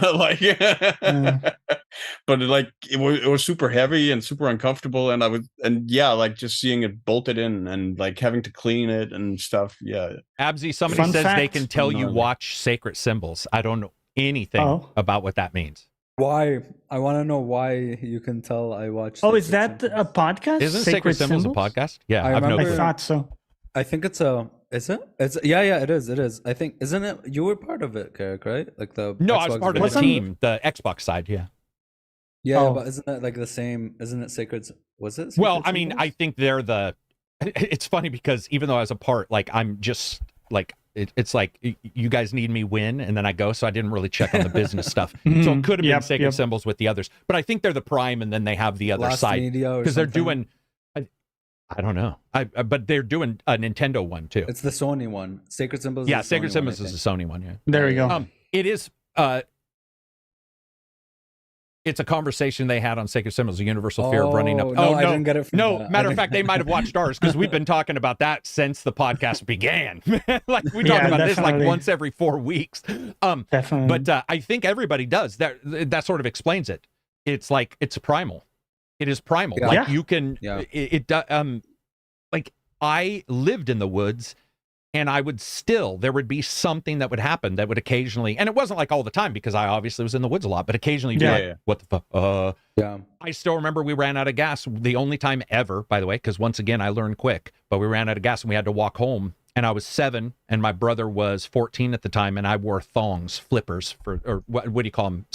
Flip-ons, whatever they're called for you guys. Flip-flops? Flip-flops, Like- yeah. But back in the day before the underwear, they were called thongs. And they would just go on your feet. And I got them lost. the fuck? It was raining. We got them lost in a mud puddle. And I remember my brother That's having the to worst. carry me out because I couldn't walk because it was a gravel road. And my brother carrying me out. And the entire time being hooked over his shoulder, looking behind him and worrying we were getting chased and being like, Jeff, hurry up, hurry up. And he's like, dude, shut the fuck. You know, he was the older brother. He was like, you're such a pussy. But I made him like pull me all the way home because I was so frightened. I was losing my shoes. Never take flip-flops on a summer trip without taking some normal shoes. That is the takeaway. Dude, Yeah. it was Yeah. so dumb. I might just take the other shoe off because this is going to be too hard. I remember as a very young child, like a forest trip or something, like just stepping into the mud and then just hearing the shroop, Yeah. and then the boot was just gone. Yep, And then yep. you just have a foot. Yep. Yeah. I Good still, luck, man. I also did the one mistake where we went swimming one time and I had normal boots, rubber boots for fishing. And I jumped into the water just for the hell of it. And then both boots caught all the water and I popped back up and both boots were at the bottom of the lake. And my dad was like, you got to go down there. And it was, I mean, I had gone way under my head. So it's like I had to Right. go down, grab the boots out of the, because they had just absolutely sucked up all the water. It was completely gone. Yeah, I love how your dad is like, dude, you're getting the boots back. Dude. Like you're. My dad has had to deal with some stupid shit. We went out to his fish plant and he bought me a brand new fishing pole. And it was the first time of learning fishing. And I just tossed the pole. My brain wasn't working right. And I was panicking. Oh, you let go dude. of the. And I mean, I hoofed that thing. Like I was like, "Brr." And my dad just watched it. He's like, Amazing. what the hell? And I- You're going for it. Oh, dude, I was so confused at fishing because I was like, how do you hold the? Because you have to also hold the, put your finger there to hold the line. Yeah, This I is know old exactly fishing what poles. you mean. Yeah, and I just Yeah. wasn't thinking. I was like, Yeah, just one of those like brain malfunction farts. Yeah, moments. yeah, dude. I've had those with girls too, where Oh. like normally I have no issue with girl. There was one girl I really liked at an old. Nah, I'm not even going to tell the story. That's too embarrassing. I'll tell it a different time. I made a fool out of myself for no reason, and it bothers me to this day. It's Damn. been 20 years. That'll be it for us. We're already at almost 4 hours. I didn't realize we were this long. I hope everybody enjoyed Yeah. the podcast. If you did, become a member on YouTube. It allows you to go to the Discord. If you contact me, join the Discord. If not, keep checking out the channels. You'll see some, let's see. We got some previews, got a review. I'm going to do a Starfield video just to piss off whoever that person was. And it's just going to be like, it's the best game Yeah. ever. And I'm going to show a video of me sitting back, just covered in cash. Just be like, yo, this is the greatest Yeah. thing ever. Anyway, that'll be it for us. Thank you to these guys. Thank you to you guys. Peace out and enjoy the rest of your week. Take Bye-bye. care.